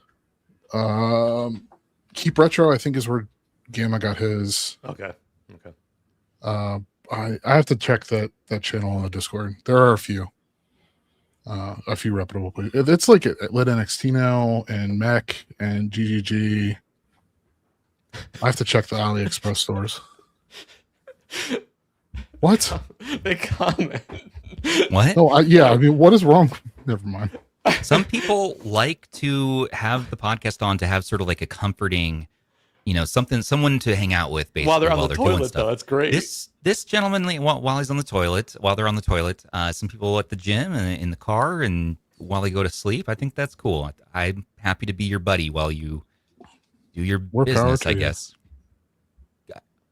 we start a whole new series called good job, you can do it. Toilet Keep talk. going. Please Toilet don't. motivation, Rob. Motivation. Sometimes people just need a little little motivation. There's Thor. Remember him? Now, I think Stubbs is wearing the same shirt in the thumbnail. I think so. That's my old version of this studio. Before my eyesight ran away from me. I think that's Was what's I happening drinking to mine right now. Just Are you a drinking straight beer? up beer? Just a straight up bottled beer. I had a Amazing. Wii back. I had a Wii behind me. I see. I used to give devilish stares back then. It looks like too. Oh, you still do. Yeah, nothing's changed. Well, yes. Let's move on. 2023. Engage. Let's do it. No, Engage was like 2000. Rob, I do agree. But the QD came out in 2004. So That was 22 years ago, just as a reminder, if you didn't feel old today. you can use it as a cell phone. So that's good. I had mine through Sprint. I really do want to 2023. pull out my XP Plus, start using it as a cell phone. People will be very confused. Don't do that. But Ioneo's greatest device was also a cell phone. Wait, What was that first version, that first Android they Pocket had? Air What was that Mini? called? The Pocket Air, I Just think. Pocket it was just. Air. Pocket Air. oh, Love yeah, that thing. Did that have LTE support? Yeah, man. Didn't it? Yeah. Damn, I Yeah. forgot that it did. That's crazy. I really like that Dan one. had mine. I don't know if he still does. That thing was Yeah, that awesome. was. Being able to put a SIM card in that handheld was just sweet. And then I got upset that more companies didn't do it. It was my introduction to that company in general, and I was like, "They're doing OLED in this thing, like actual Yeah, it was like nice. high res OLED." That was a game changer, and it was small and it had the power at the time to do what I wanted. So, only thing that sucked on it was streaming. Really. Which isn't a thing, anyways. Yeah. Well, some of us. Okay, 2023. Yes, thank you for focusing as producer, Sony. January. So this was my big year of switching my mindset on Android to Linux because of this device here, the beautiful, the one and only RG35XX, which came out in January. Technically, it was December, but I think orders arrived in January, so we're going to count it for this year. That is such an abomination. Now, this is a custom one I made. This is why I don't mod my own devices anymore. And also, shut up. Pretty cool. Look at this. Look at this. Huh? Not perfect, but life isn't perfect. It's just fun. This thing was so cool, okay? No Wi-Fi, okay? Really bare bones. But this man, another custom firmware maker called Black Seraph, who Oh, really, in the early days, was the Android custom firmware guy for a long time. He made Lineage OS as well, Clean ROM, all this stuff with GPD series and others. But he made a version of his own take on Onion OS, which was, by the way, Onion OS. Huge shout out to Jim Gray and Sean Inman and the whole dev team there. They were huge in that. But this thing was nuts, man. You could take it in the woods, and Should have left it there. and it camouflages in with the surroundings. No, I was cool not having retro achievements. I was cool not having Wi-Fi because I understood how special it was to have an offline device now. I'd been in the scene a while, and it's like, I don't want to be dinged with stuff. I don't want anyone to talk to me. I just want to play Mario, or I want to play Mega Man, and I can pick up this device. To this day, I bet you the freaking battery's ready to go. It always is. Prove it. Turn Let's it on. see. Let's Turn it see. on. My Come on. mini turned out. Let's see. Come on now, please. Don't make me look dumb, Black Seraph. But he released this OS on here called Garlic OS. And Garlic OS is just so simple. You push the menu button, you could have quick access to all of your, current games you're trying to get through. And it's just simple. It just gets you into the game in and out real quick. And you could push the power button, turn it back off, and it would be, the battery will last a long time, but not many, many years long, I guess. Yeah. This was a big turning point for yeah. Ambernick too. Like Was. they Love that they sold device. so many of these things. They Yes. had been really kind of pushing towards like going further in like power and stuff. Yeah. And when this thing came out, it was just kind of, I think, an experiment or something, but it changed their trajectory. And so that's when they started. Later on that year, they made the 35XX Plus, which is then the first H700 device. And then, not in this year, but in 2024, that was just all we saw, And so it really changed them as a company, as far as I can tell. And Yeah, it's crazy. So that was all from that one little device in early of the year. And it came out right before the Miu Mini Plus did, which also was very similar shape and size and stuff, which ran Onion OS. And so it was like this big competition that year between those two. It was like, which one is the coolest little pocketable handheld at that time? And each one did their own things a little bit differently, but yeah, that's super cool. That's a cool combo. Yeah, and I modded my, oh, you like this? Oh, this is good enough for you? This is good enough for you, Rob? Huh? Yeah, it doesn't have that paint on it. Well, true. It was painted by Roof Pooper. Yeah. Yeah, you kind of pulled a Pow Kitty on the other one. You didn't fully mix the paint or something in that one. Well, he sold this to me for like dirt cheap because it was one of his what do you call it? Error matches units. Your shirt. It kind of does, yeah. It had some imperfections, and so he said, "Nah, just take it." And this has been my forever unit. I've had many of these, and I realized I loved modding for a long time, and I made videos and guides for a while on modding, and that was some of my favorite content to make when I was still making like long form content. And I reference that video to this day sometimes when I still do some of my mods. I'm like, what hex tool do I need? So I was kind of proud of that one. I didn't do mini guides, but that was kind of one of them. Also that year, huge for clamshell lovers, we got the Retroid Pocket Flip, which I remember being the best birthday present in April of 2023. It wasn't like a game-changing device, I would say, for the entire scene, but for those of us who really wanted a follow-up to the GPD XD and we were disappointed by the Powkitty X18S, it really was kind of answered by the Flip, but the Flip had its own issues. Those sliders really weren't it, and there was hinge gate and there were cracked issues, and well, we would learn would become a trend with these devices. I don't know. What do you guys think on the Flip? Yeah, the Flip was like, because it was really the Retroid Pocket 3 Plus, which had come out that year before, but in a new form factor. And so I think people got excited about that. I remember like really feeling like this was the first Android handheld that felt like an actual gaming device as opposed to like a phone with controls on it because of the clamshell. And so I thought that was a really unique perspective. But I don't know. When I think about 2023, I think about how I really got into like things like integer scaling and how that started to become really important for me. And so it was the Powkitty RGB 30, which came out at the same time. That was my jam for a while, right? It had so many flaws, like the controls were just messed up, like the D-pad diagonals. That's what started the Contra test, for the most part, was like that thing failed it so miserably. And so I had like a tape mod and stuff. And so that was like a big deal for me, was that RGB 30.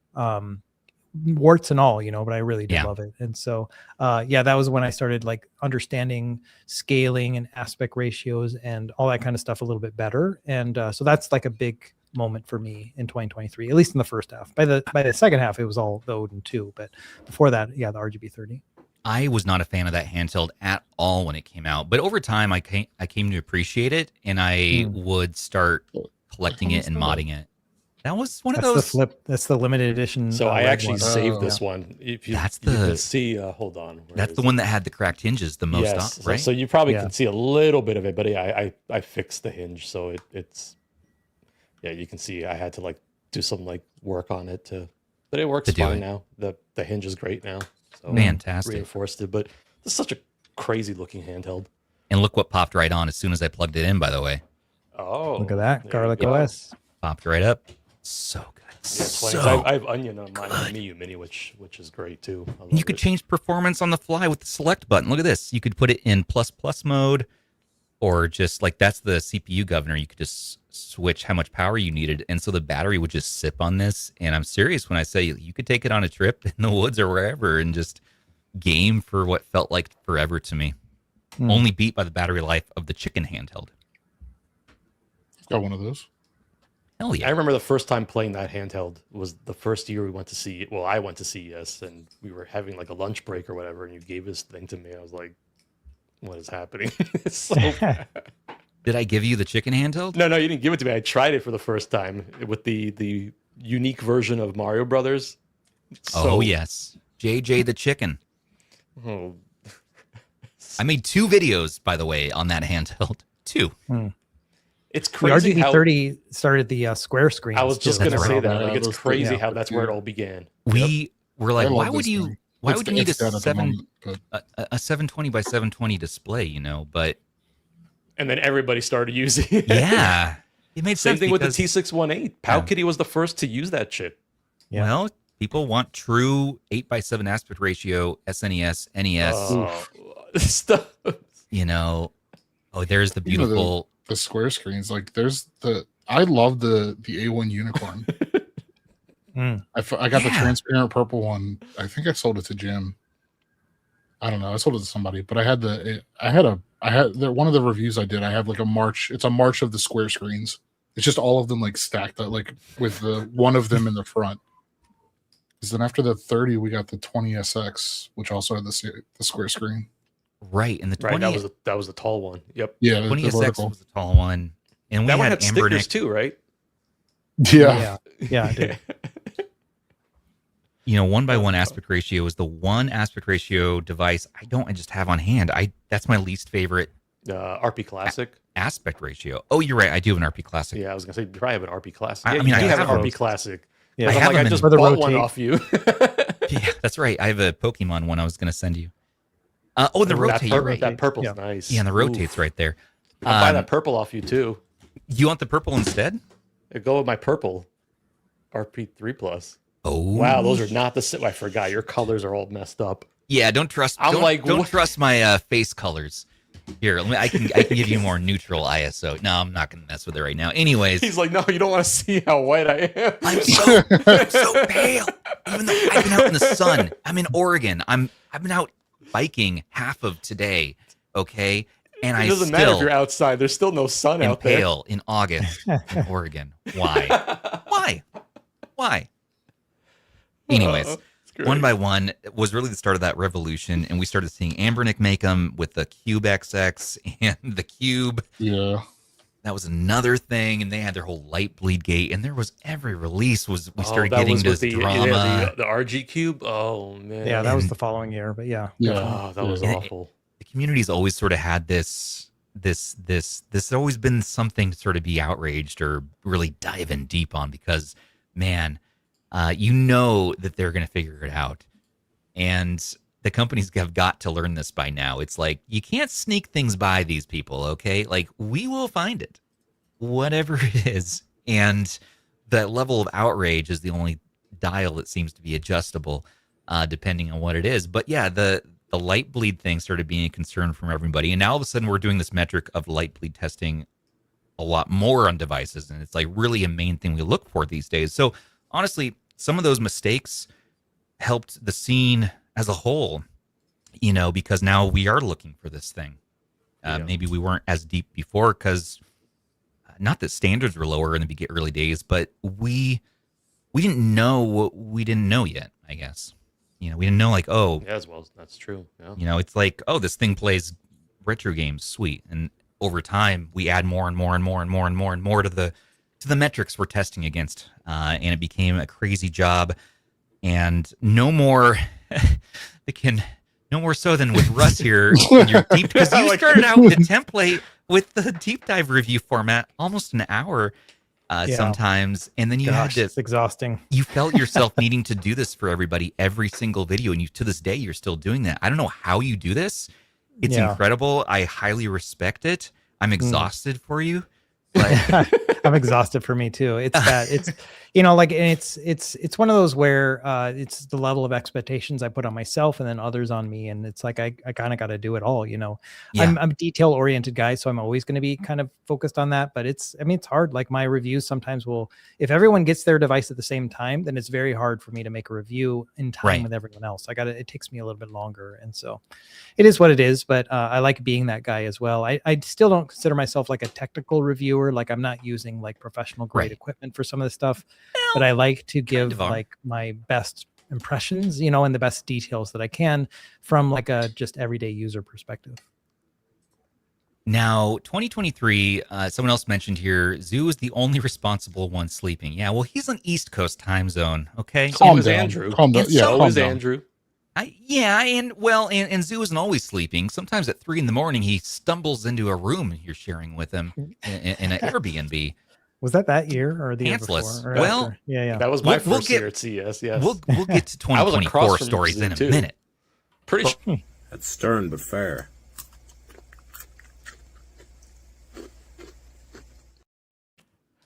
Yeah, he was Yeah. wearing a tank shirt.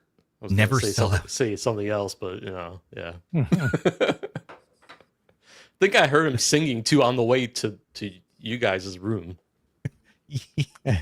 He was so excited to. He was Yes. Okay, 2023. We only got halfway through here, so also Yeah, that it's gonna year. be 3 o'clock in the morning before we're done. I know. I was we're- gonna say, if you we'll want to say start like the moving biggest along. thing for The biggest thing. 2023 is Odin 2. That Yeah. Yes, we can when skip that news straight dropped, ahead. I almost didn't believe it because I was like, there's no way we're not getting an 8 Gen 2 handheld for what was it, $299 or some crazy price, and I was like, this is there's no way. How are they doing this? Right. Yeah, I mean that was a huge jump, Yeah.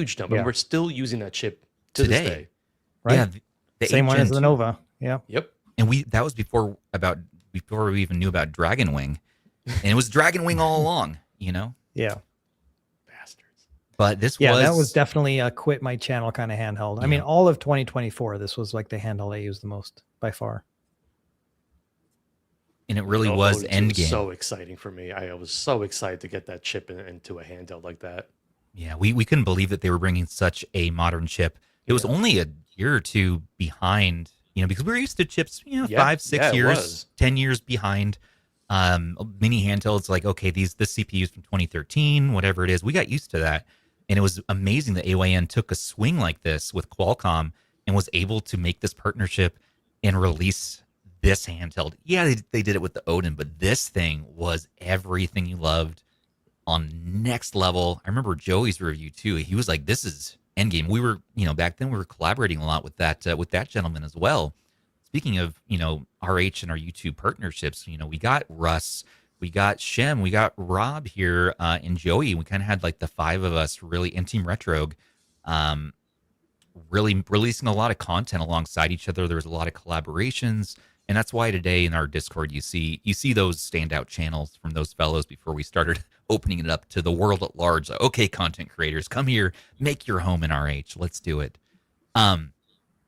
But yeah, man, the Odin 2, so freaking good. And the RP2S honestly was done dirty that year. It kind of slipped I under the love radar. the RP2S. It's so good. It was the final form of the RP form factor. Today, I would say it's the Nova, but It was also a $99 handheld. Yeah. that was going into like So real good. PS2 GameCube territory. It wasn't just like, okay, we're doing 0.5x resolution to get this to happen. Like we were actually starting to delve into that library properly and for the price too. yeah. And yeah. Oh, and TechTweeb. Yeah. TechTweeb's fantastic. I think that was the first time we actually saw those Would we? awesome sticks that we see on all the handhelds now too. Right. Yeah. The RP2S was the first. Yeah. And Yep. then the Yep. Odin after that. Yep. Yeah, Yep. I Loved mean, it. I agree. The RP2S definitely is overlooked a little bit. It was a cool handheld. It was released at a funny time. It was, yeah. If it had been released even earlier that year, I feel like it would have hit a lot stronger. But Yeah. Slightly bigger screen, I think, would have really helped with that I one. think the Yeah. screens That's what what hurt it. that was the Yeah. first time where it was like, oh man, this screen feels too small now. we finally felt that way. I remember that too. Yeah. I mean, using it today, I still appreciate it. But yeah, I'm like, the screen is too small. I really, like, where's my Nova? So that's that. Andrew, do you have any other picks for that year? No, that was That's a, kind of, yeah. yeah. All right, guys. Well, I'm trying to think. 2023, that's when we first started going to CES as well. Thor ended up leaving us that year.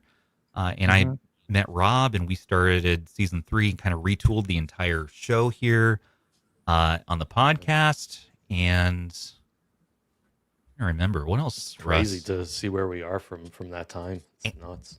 Andrew, did you come on? You came in January 2024. I was gonna say it was believe. 2024. I remember. Yeah. Yeah, but Zoo came on. That's why I was trying to get back to Zoo. Zoo joined us in 2023, as far as I remember. Sue and I started I was- making videos around the same time. Yeah, and then I was the next year. And Ban too, and many RH staff were joining us over this time period. We were kind of in a growth phase that year, and we're like, okay, let's go hard on this website thing. So we started publishing reviews to the website, and a man named Flatfoot Fox started that out for us on our team early on, and then Raven, another guy, and Rocket. It's funny, like many of you might not even recognize these names now, but And they're still part of all- the community. they're all in the Raven and community Rocket are still. still Yeah. on the Discord. You know, they still hang out. Like, yeah. near and dear to my heart. Good people. So, yeah. And then Zoo was this funny wild card, came out of nowhere. He was a patron and an owl for the longest time. And like, it was him and Raven just like insulting each other basically 24/7. And Nothing's changed. and game of the month was just like obsessed about around, and like Zoo took it so seriously, which I appreciated. But he to this day like Still he's does. and then for some reason I saw like him make a funny video of him coming to kill me, with like a Michael Myers mask or something, like some joke thing when he won the RH bag, which is what you get when you beat 50 games. We give you the RH bag and put your name on there and logo. And I was like, who is this guy? I'm kind of freaked out by him, but I'm kind of curious too. Like, I'm a little intrigued. I shouldn't probably talk to him further, but I'm a little intrigued. And I'm like, hey man, do you want to like help us out with our YouTube short game? You want to try some YouTube shorts? We really could use that on our channel. And he ended up like, yeah. So he made some shorts, like one, just like reviewing old retro games. And then I'm like, hey, can I send you some e-waste? Send him like a TV, like a retro TV and some handhelds That's one of that the I had. earliest reviews I remember watching. Oh wow! Oh wow! Baby Zoo. Baby Zoo. With a Oh, thigh. Oh. And I kind of just taught him everything I knew up to that point of reviewing. And he took all of his skills and knowledge from his life in gaming and his kind of Ohio dad vibes.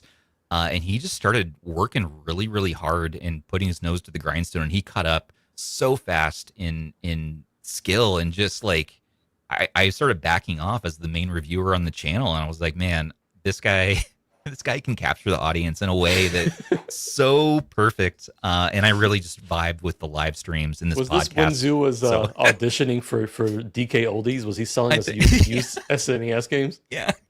Yeah. Yeah, and then he had this crazy producer named Gary, who I've still never met to this day.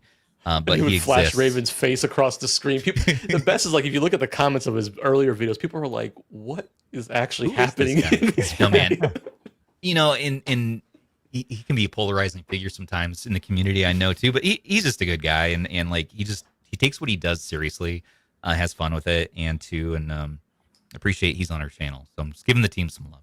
All right, so 2024, we're moving ahead.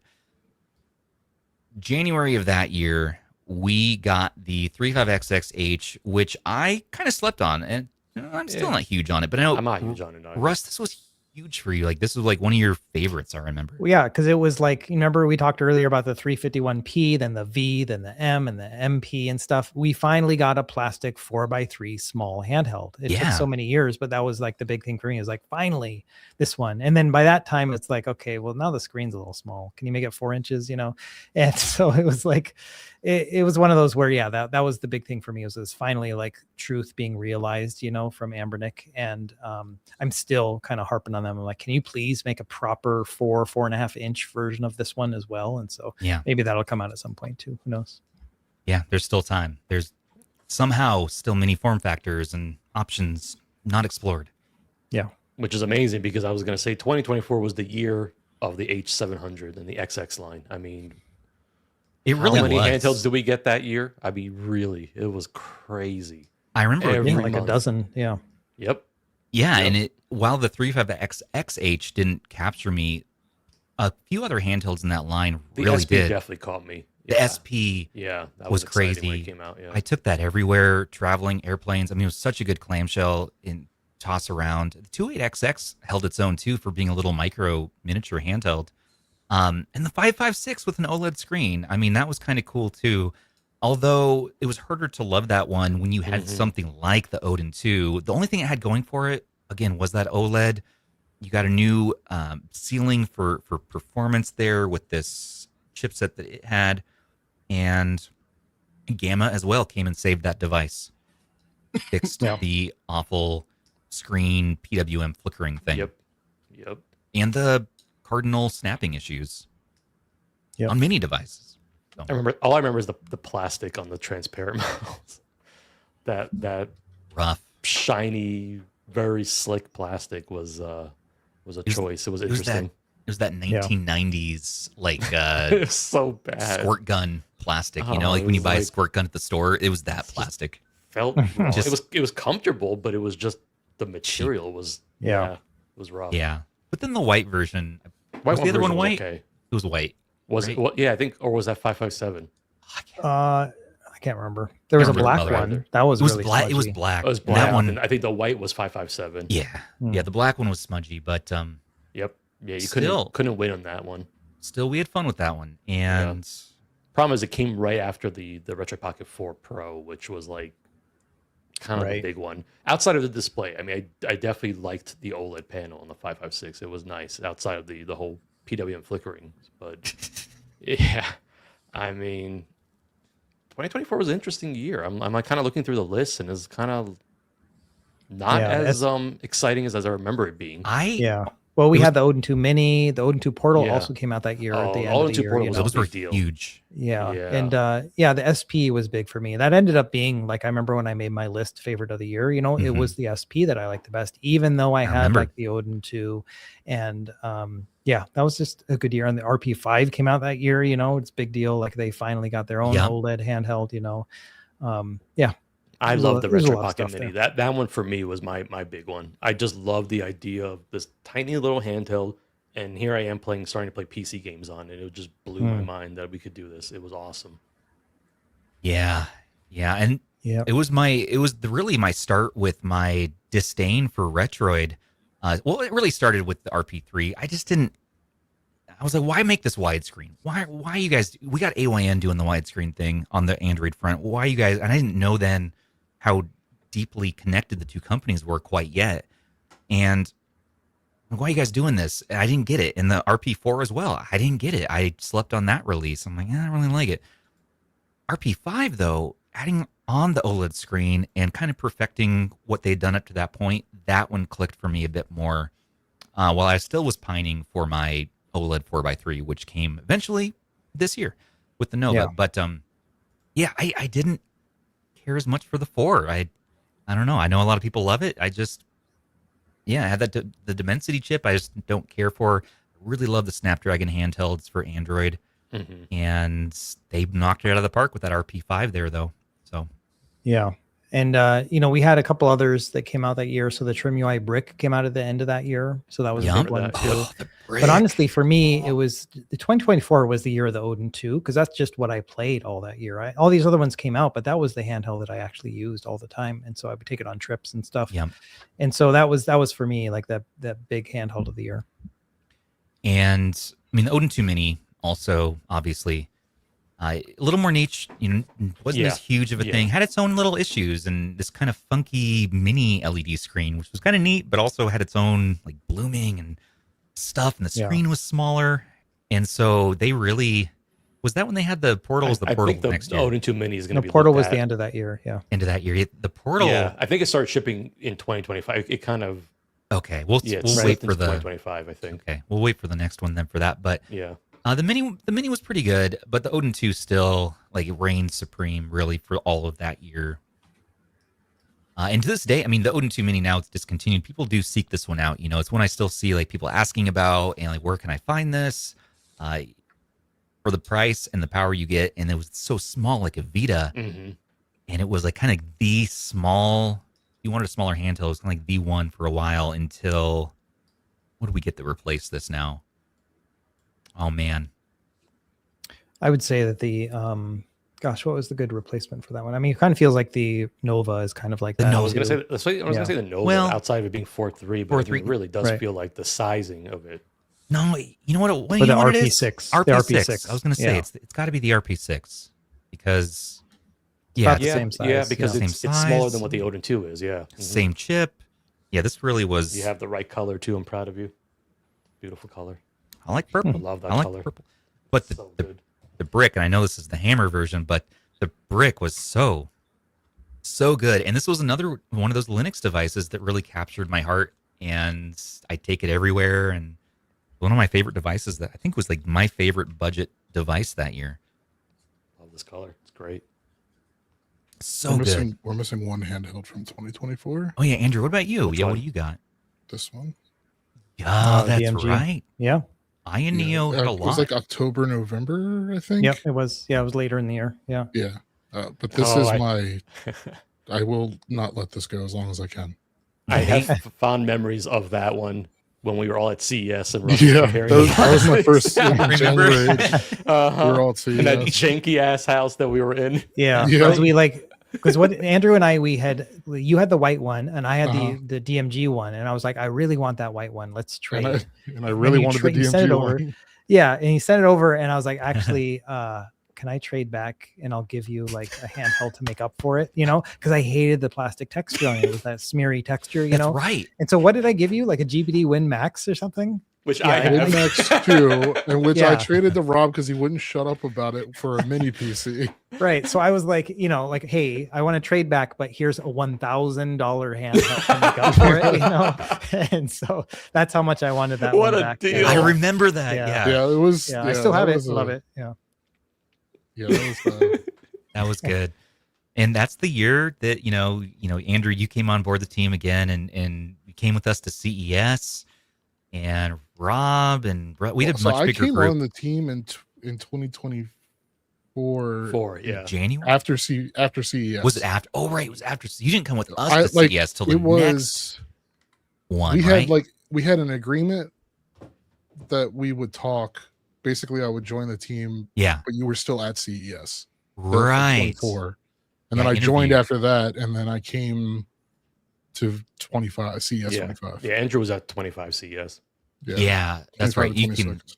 that year, and that's right. And we had interviewed so many people, and I was like, man. And I thought you were totally overqualified. I was like, you work for Android Central, and you're too awesome. Like, why do you want to join us? And Yeah, You did. you told me to I F remember off. Stubbs telling I did. I was like, me, why about would you? I was like, why would you want to come on our little rinky-dink thing here? And little did you know what you're getting yourself into, because you joined and then you start tinkering and start like slowly upgrading everything. Mhm. And then RH is like, blah, blah, blah, blah, blah, blah, blah, blah, blah. Well, the big article that blew up was the Steam Deck into a DS one. Yes. And I attached a second screen to the Steam Deck, and that was what got us a lot of views at the start. Yeah. And now we have this, new version of the website, and just, man, good stuff. So 2024, we also had, I think that was the first year really that I started focusing, for me anyways, on some of the x86 stuff. So I started looking at the MSI Claw. The Ally really came into the picture more so. Was that the first year the Ally came out, actually? Was it 2024? No, the Ally 23? 2024. I- Yeah. Okay. Right. I went to Taiwan that year for Computex, and that was the year of the LAX. Yeah. Ally X. Yeah.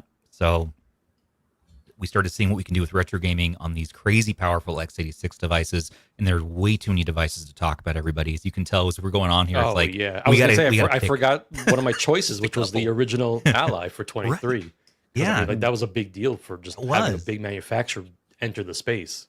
Yeah, and Steam Deck was still strong. We got the OLED variant, which can't remember if that was 23 or 24 now, but that was huge. And then the Claw and Ally, 1X player, they were in the definitely in the community. We're talking about them bit. Ioneo was talked about a lot more that year, and so many other brands that we can't even have the time to talk about right now. So yeah, Oh yeah, this is just like a small selection Very of small. what Right. actually released. I mean, there's just so much. yeah, check out our reviews on our various channels here for that year, and you're just going to see a wide variety of all shapes and sizes. But yeah, cool. All right, let's talk about 2025. Yeah, let's do it. Let's do it. The golden era. Jump right into it with the RP Classics. So we were just showing that a few minutes ago. That was the 1x1 screen. Now this had a storied history as well, because that screen came inside of the Retroid Pocket, the Mini, and then there's the Mini V2 debacle, and then they took that screen, put it in the Classic, where it found its final kind of home. I think it works great in the Classic. Mhm. It's good in the Mini too, but I really think it found its own in the Classic. They dropped the joysticks. They gave us a pretty powerful Qualcomm chip, and we could play, pretty much whatever we wanted. It could do For quite a lot. Yeah, D-pad that was pretty controls. powerful for the price. Yeah, it's so good. Sadly, I think it's gone up in price since Yeah. its launch. Yeah. Yeah, it Yeah, launched it's at like a great price. 150 now. Yeah. And this one was pretty popular. Like this is one you started seeing around in the wild a bit, but nowhere near as much as some of these other devices. Really, I don't know, guys. Russ, what were your big ones that year?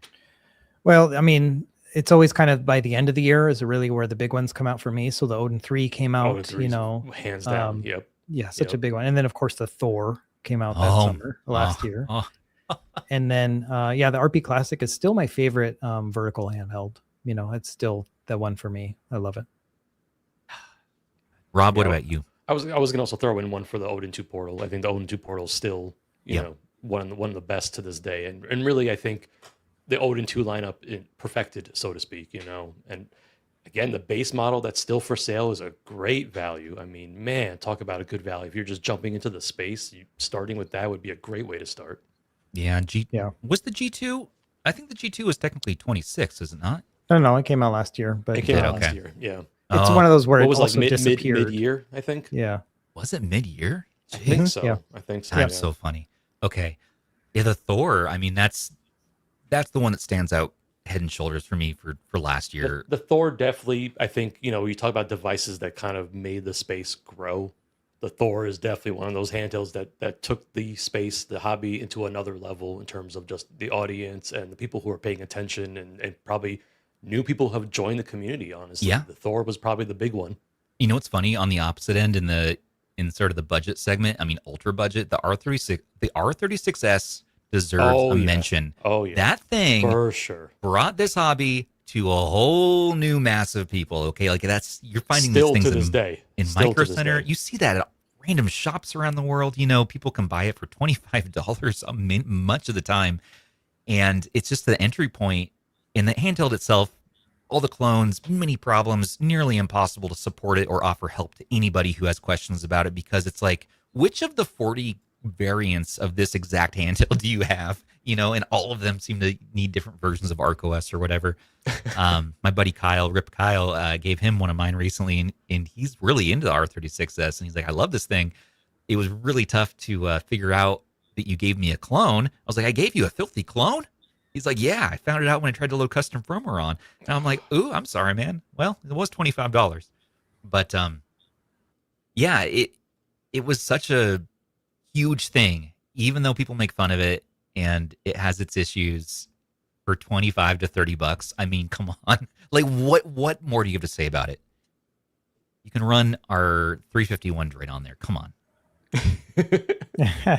That community's still cooking up stuff. Like it is a very devoted community over there for the R36S. I mean, wow. Talk about the support it still gets. Yeah, and Game Console, whoever the mysterious Game Console is, they really capitalized on seeing the success of that and the variants now of actual Game Console release versions of this handheld.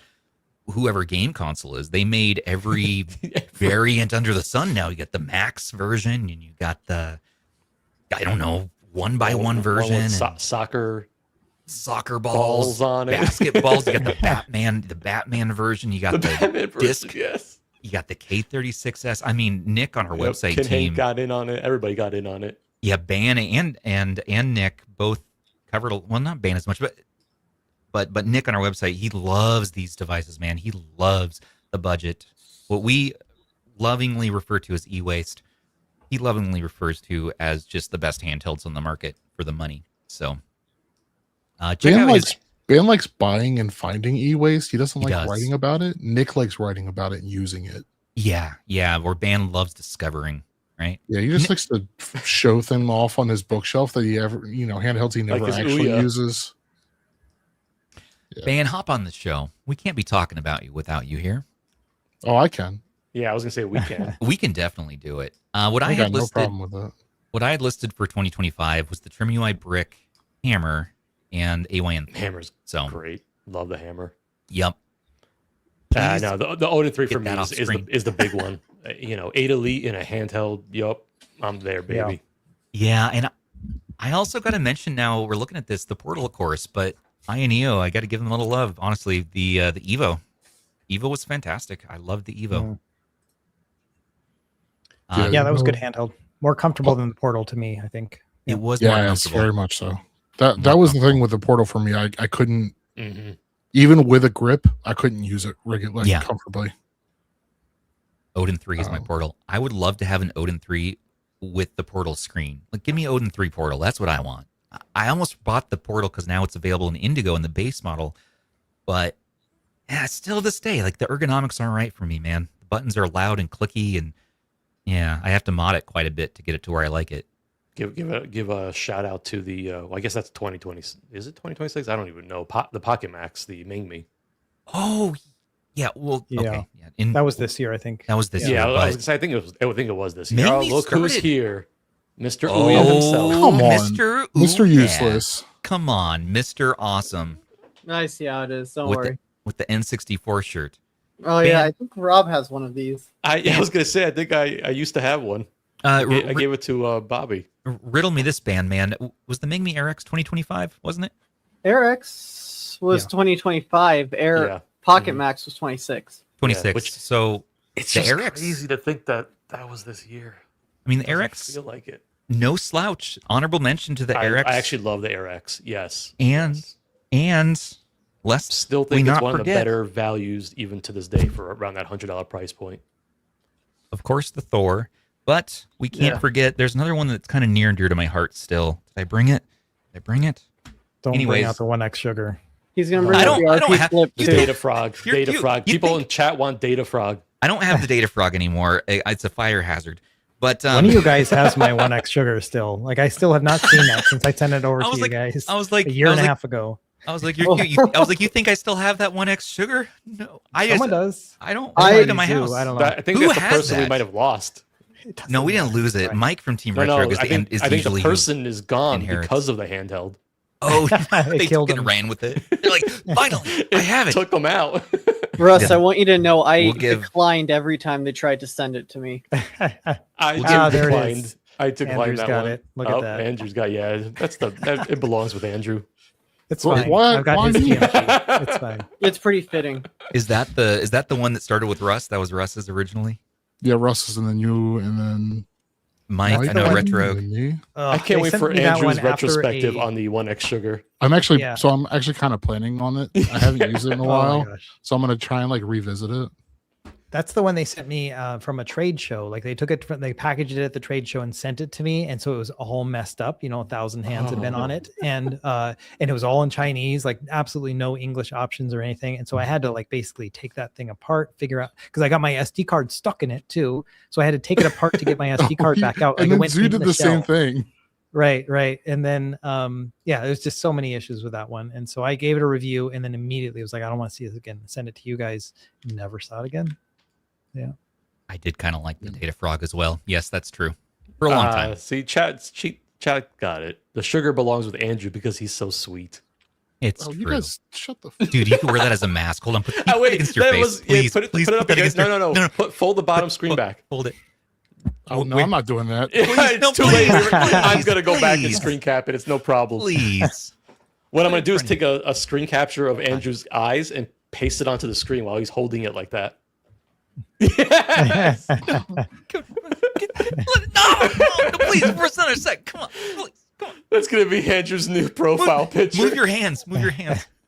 How is he going to move his hands and hold it up? Yeah, Because the joystick. That's my favorite way to use the 1X sugar. It's the milking the cow position. That's the look. Oh my That's I the always Halloween costume. wanted this to happen. Yeah, like when I sent it to you guys, this is what I wanted to have happen. With it. Thank you I very mean- much. I just think about the Welcome. thumbnails Andrew made with it. It's just so good. All right, I'm done. That's as much. You're lucky because that is 1 o'clock in the morning. Finally found the use case for the 1X sugar. Sorry, 1X sugar lovers. I only had it All for a one few of you. days. What? Actually, There's a that's few people who That's are Pride pretty Teams in chat. big fans of it. I've heard. Okay, the one Enough I wanted to Doom. the one I wanted to mention though and give a shout out to actually was the Magic X because they started out. That's a good choice. You know, remember yeah. Magic X? They started Yeah, iterating. That's fair. They had a couple decent devices, and then the 135 I thought was just excellent. Yeah, this man. guy too. I really liked this one too. the Magic, I love, 40. Yeah, the 40 is 040. awesome. Crazy screen, crazy idea, but I'm like for shmups and stuff like that, it's cool. And Yeah. Now they're really Crazy. good at just announcing stuff that's never Oh actually my going to be released. gosh. They sure know how to render. I do love the E-Waste, and the E-Waste King is definitely the The actual King. G350 is so good. G350 Yeah. 2025 as As well. a no frills type of handheld, it's hard to top that. And the Pocket Air Mini, not this version of the Pocket Air Mini, but I believe that came out end of 25 as well. Yeah, it did. Pretty Yeah. solid. Pretty good. There's It too just many shows you devices. that we have a lot of options. Like, man, that's a lot of choices. And somehow in there we missed the Retroid Pocket Flip 2, but it was somewhere in the shuffle there. I think 25 or 24, 25. Yeah, 25. It was 25. Yeah, so it was like it was the same thing where they took the Retroid Pocket 5 and then put it in this form factor, like they did with the 3 Plus to the original Flip. So yeah, Handhelds can be masks. We're learning tonight. Yeah, dude, the Flip 2 is my favorite, probably one of my top favorite handhelds they ever made. Still to this day, Snapdragon 865. I mean, it kind of does what you need, and it's just an easy one to travel with. Love that I can do Linux and Rocknix on it, and yeah, That's the still want other to thing recommend. too. Like, software support is incredible nowadays for all of these handhelds. I mean, the choices that we have on the software front, whether it's custom firmware or front ends, or we just have tons of things that we can do with our handhelds today. It's just kind of amazing. Yeah, we can do a lot with our hands and our handhelds. And UI Smart Pro is one of the things we can use our hands on. That was another one. yeah. Yeah. Which, yeah. This is just another, these are just honorable mentions. But yeah, all solid options. Okay, what else is 25? Andrew went to CES with us. We did more traveling. We started traveling more and more around the world and going to places and reporting to you guys on the latest and greatest on everything. And a lot of x86 talk. We really got heavy into that. But our heart around here has always been with retro, mainly. So Conquer Pocket Fit was absolutely another one that was great. End of that year, 477M was huge. 477M is a really good one. Yeah. Oh god, in the 476H, there's too many good ones in 2025. Yeah. Nah, mid 477M. I know you're only one that should 477M matter. Stan. I don't know, man. It just don't. It's Well, not now it's a little redundant with the Nova, but well, it's- yeah, but that screen is still really nice. yeah, it's still good. And of course, at the very end of the year, we got what is considered now really, I think, to be the current Cool. champ, which is the Odin 3. Yep. Yep. Love the Odin 3. Yep. Odin 3. I mean, what else can you say? You're getting a freaking Snapdragon, well, Dragon Wing 8 Elite. No, In there. Q8. Q8, right? Dragon Wing Q8, whatever they call the version in there. So And- confusing. You know, you get your, originally they had the Ultra 24 gigabytes, 1 terabyte, which was crazy. Not available to buy that anymore. But even the base model is fantastic, and the Pro and the Max. And over time, the price has gone up, and the Yeah, components Just have tough. Yeah. had to take like the storage little reduction. But even with all that in mind, it's still got to be top dog. Yeah, I mean, when I'm at night and I'm like working on a video, I'm like, oh, I got to finish this edit because I want to play my Odin 3 before I go to bed. You know what I Yeah. mean? Like I like prioritizing that so I can just get a few minutes with it. And that's still today. That's almost a year after it's released at this point. It's crazy to think it's been a year. Yeah. And they're still on batches Almost a too. year. And it's crazy to think this guy thinks what he's calling dad jokes are, he thinks they're jokes. Huh. Yeah, Odin 3, it feels like a 2026 handheld to me, but I mean, yeah, the thing is, if you're buying it right now, it is. because it's not, you have to wait for it to ship. They're still rolling out batches on that. That's how popular it's Right. been. Matt And the Davis Thor. Thor had as well. Yep. a great comment in chat. It's funny how 2025 and 2026 feel smushed together. So many of these handhelds feel like 2026 Yeah, I think- devices. I think a lot of that is just the what's going on in the space in terms of just the RAM and the storage and all that stuff. So it kind of feels a little bit like they're dragging the devices out, which is a good thing. I much prefer that. So we're seeing more on the software side, which I like. Yeah, and because of all the work and the drivers that have been updated and everything, finally now, and Jordan's calling it here in chat, in 2026, Odin 3 is the one to buy. Like if there was one handheld, like you want to be one and done, buy once, cry once. As Hedgehog here says, Odin 3, really go as high spec as you can afford, really. And there's your handheld. Boom. I mean, yeah, you can be good with the Odin 3 for a while.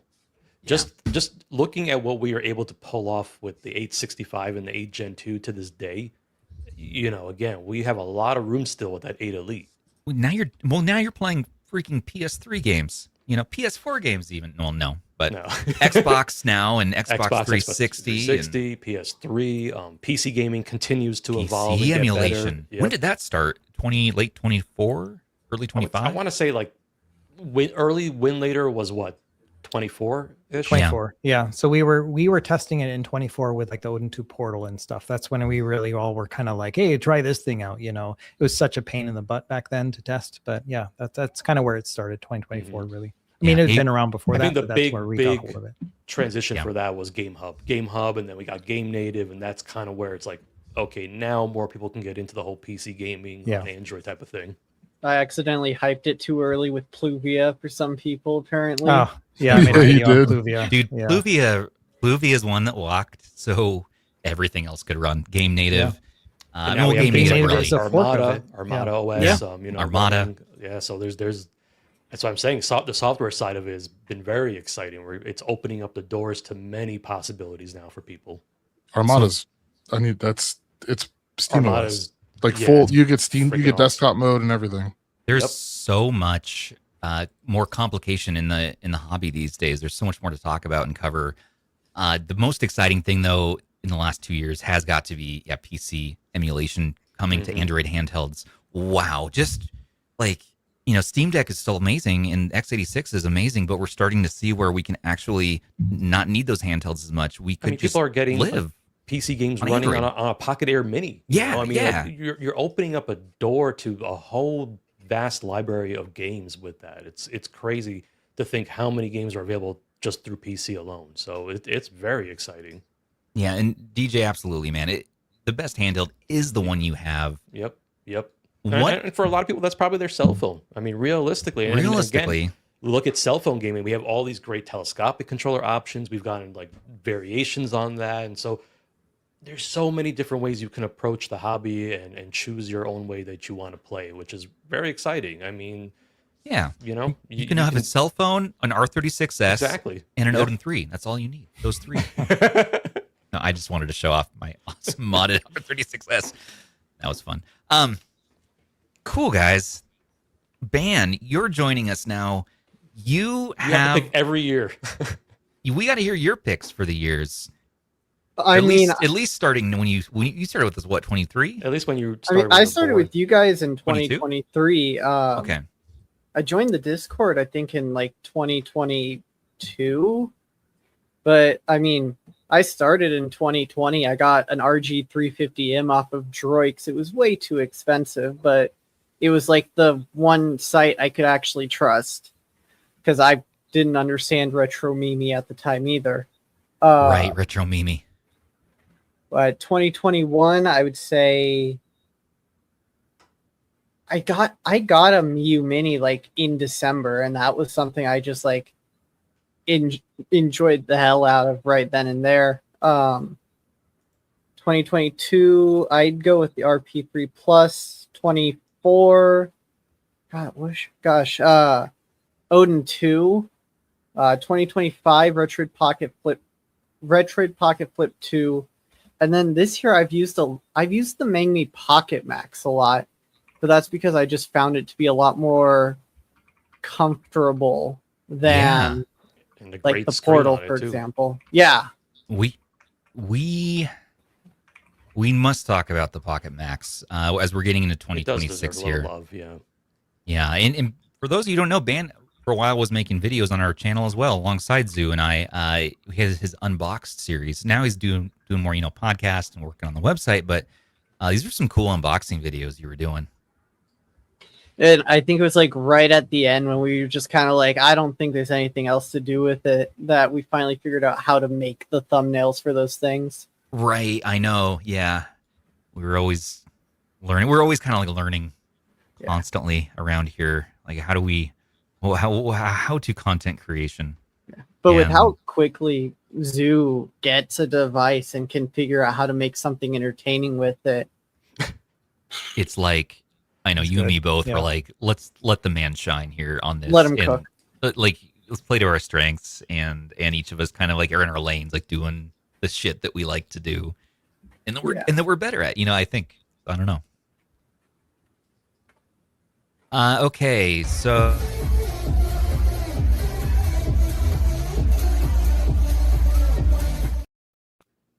$2026. Here we go. Pocket S Mini. January. We got the Nova, which Wait, is- no, that's not January. which is a little Yeah, further what? down. Timing's off a little. Why is Time that is longer? longer. got him. We got a Ron anyways, Burgundy moment. The Nova goes further down the list. That's okay. RP6 came first. Oh yeah, the RP6 RP6 is so good. I feel like another one a little slept on by the community. I know it sold pretty well, and I know people love it, but I adore that handheld still. So I think comfy. it's a little outshined, of course, by the Odin 3 and probably by the Nova for many, but I really like the RP6, and I think it deserves definitely a shout out for 2026. Rotate, yeah, definitely Brick Pro. Yeah, we got that one. RGSP is what I picked, though. More recent, that and the Nova were the two big ones. And then if I had to pick a third one, I got to go with, Mangmi and their Pocket Max. Putting I like it a in Snapdragon white. Looks nice. 865. Yeah, with the big 7-inch screen from the Odin 2 Portal here coming in. Unfortunately, a little too close to that price point, but Yeah, it's- that's it what adds the really comfort. killed it. the comfort, and it's so good with streaming. So It didn't help that AYN then also dropped the price of the base to Yeah. originally it was $249. So they Yeah, they just sorry, killed Mangmi. it. sorry, Mangmi. Yeah, I mean, I'm like, Mm. yeah, it's so comfy too. I still love. I don't care. Feels so I love it. nice. Yeah. Good. It's good. Yeah. I mainly use it The for modules are GeForce kind now. of a little bit of a gimmick, but A little bit. cool. The modules I forget are there, but Yeah. awesome for streaming. Awesome for GeForce Now. Artemis, it's really good for that. And honestly, all your gaming up through everything the 865 can do. Ban, what do you Van's got there? got a special one there. KTRT. KTR2. okay. Ooh. I've been Oh! taking I've had this one since the beginning of August. I've been taking my time with it, but I have actually been genuinely enjoying this one. I don't know if I know Stubbs has one on the way. I don't know. Russ, did you get one Yeah, sent? to you? I've had one for about a week or two now. Yeah. Okay. But I don't know about you. I honestly haven't had too many issues outside of software with this one. But I do like I've got the magnesium body one. So I've been actually enjoying this since I don't have a Nova yet. Mm. Yeah, no, it's a great little handheld. Software is definitely like there's a language barrier there, and just kind of figuring out how to make it work. But overall, yeah, no, I'm impressed with it. But for me, the one it's not on the list, but it's the Mini Loon Pocket One. Like, I really enjoy that. Man. yeah. I forgot that was this year. Yeah. Yeah, that's actually a really good one too. Yeah. It's kind of, Good custom firmware now. Yeah, yeah. I mean, it's surprisingly very good build quality, decent Yeah. price. Like, yeah, no, it has a lot of things going for it. it's really, really interesting. And it's in direct kind of competition with a few handhelds, one of which being the Pocket Air Mini. And it really does hold its own, man. And it's newer on the scene here, but we'll see how it goes over time. So far, it has a very nice future ahead of it.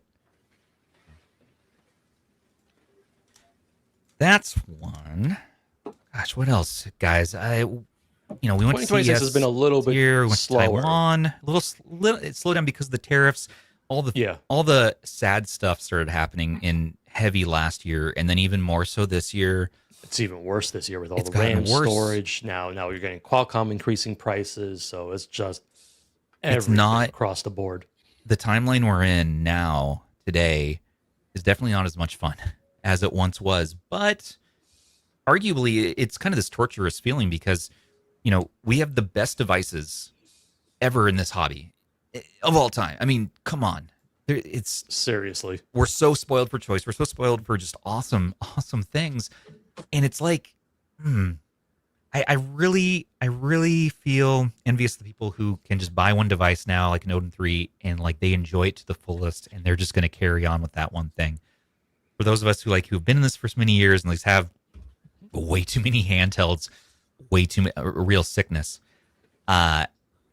This year is kind of like, I don't know. For me, it's like a year of reflection more because it's slowed down a bit. I'm kind of reflecting on where we've been, where we're going, what's important now in a handheld, what's important now as a content creator. And I'm just kind of like in that weird reflection, kind of taking some time off to think about stuff. So the 350H is my next review that I'm going to try to get in to look at, and the Conquer Pocket Advance. Those are the two I'm looking forward to.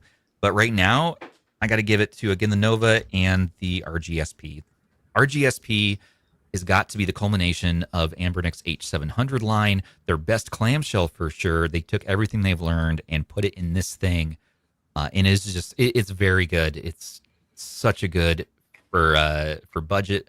For those of you who want to spend, not more than $60 or $70 on a handheld, give it to someone you know. Yep. I mean, the D-pad, everything on this is just like they're starting to do this, and the RGDS is another one that we could talk about. Yeah, I think the SP really captures what makes a retro handheld, right? It does, yeah. It's a familiar form factor. It plays the games of the past very well.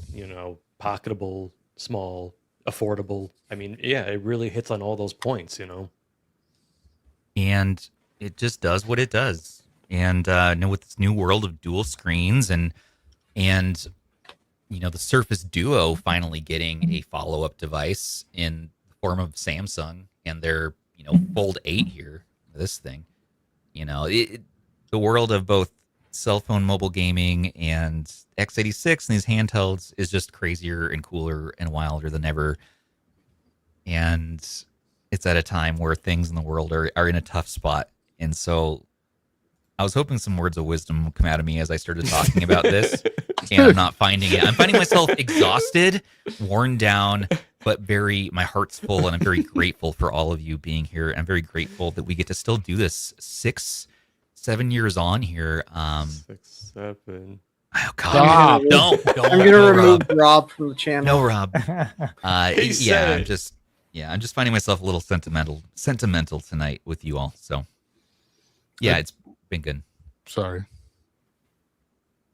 Yeah, no, and we're about to wrap up, and we want to hear all of your picks. What are your picks from the years that you've been in the hobby? What's your one or two like iconic devices or game-changing devices for you, and how you enjoy your retro games? And Ban, we'll hear more from you soon. We got Handheld of the Year coming up at the end of 2026. Oh gosh, don't remind me. We're going to be doing that soon as we get into December. We got our big end of the year giveaway we're going to be gearing up for again. End of the year already. People have already started giving me things for the end of year giveaway. Yeah, I'm starting to. Many of these devices you saw tonight will be in that very giveaway as well. Oh boy. We have fun with our giveaways, man. It's I get just as much of a dopamine hit as you out there who might win. So I love it. But that's not tonight. We'll talk soon. Russ, man, thank you for taking the time to join us in our shenanigans once more, 6 years in. Yeah, no, this has been great. I was in the middle of making my RP Nova starter guide, and then you had texted, and I saw it, and I was like, oh gosh, I want to come in, and be part of this. And so I appreciate the invite here. My Nova video is not coming out tomorrow. It was going to be out tomorrow, but it'll be out on Saturday now. But that's all good. I think people can wait an additional day. This was a lot of fun for me, and a good way to just kind of pause on making that video and come back to it tomorrow. Yeah, man. Just congrats on 6 years to you, and same to you, man. Yeah, to all of us, Rob. I just remember watching Russ in the closet with his Hawaiian shirts. I remember that. Yeah. I still remember the days. I remember the 3326 showdown stream. Oh yeah. Oh yeah. 351V1. Isn't that the one we picked? Yes, it did. That was, yeah. Yeah, shout out to Scott. Scott is the Nacho King, the true hype master for AYN in the early days, and still to this day. Oh yeah. He led that live stream, and that was such a good episode. Yeah, that was fun. All right, everybody. Seriously. Yep. Okay, Sony, we'll get out of here. I know. All right. All right, everybody. Thank you so much for watching. Don't forget to like, comment, subscribe for more if you enjoyed the content here. Thank you so much to our channel members, our patrons, and our subs who make everything possible for RH. You guys are the freaking goats. You are the people who just help us do what we do. Perks with RH start for only $3 a month, up to that $10 tier, and you get a free mod from us, and there's a $5 tier, game of the month points, blah blah. Join us in our Discord to chat and play some of the latest and greatest picks from our Game of the Month Club. And check out Russ's Nova guide and check out Retro Game Core's channel to learn everything there is to learn about this crazy world. He has reviews on everything, and they are the best reviews out there. So good, and guides. Check out Rob at Retro Tech Dad, who has the awesome deep dive emulation showcase videos showing you cool things you might not know you could do, like you can play Xbox games on your Nova. I didn't know that. And Andrew and Ban for being amazing writers on our website and on this podcast. You all are cool people. I'm going to stop being sentimental. If Zoo were here right now, he'd tell me to shut up and go to bed. So I'm going to do that. Thank you, Andrew. Until the next one, though, this has been Stubbs. We have all these guys. These guys, you all, and producer Sony saying, take care of those handhelds. Take care of each other, too. We love you. See you Monday. Bye, everyone. Bye, everybody. See ya. Bye.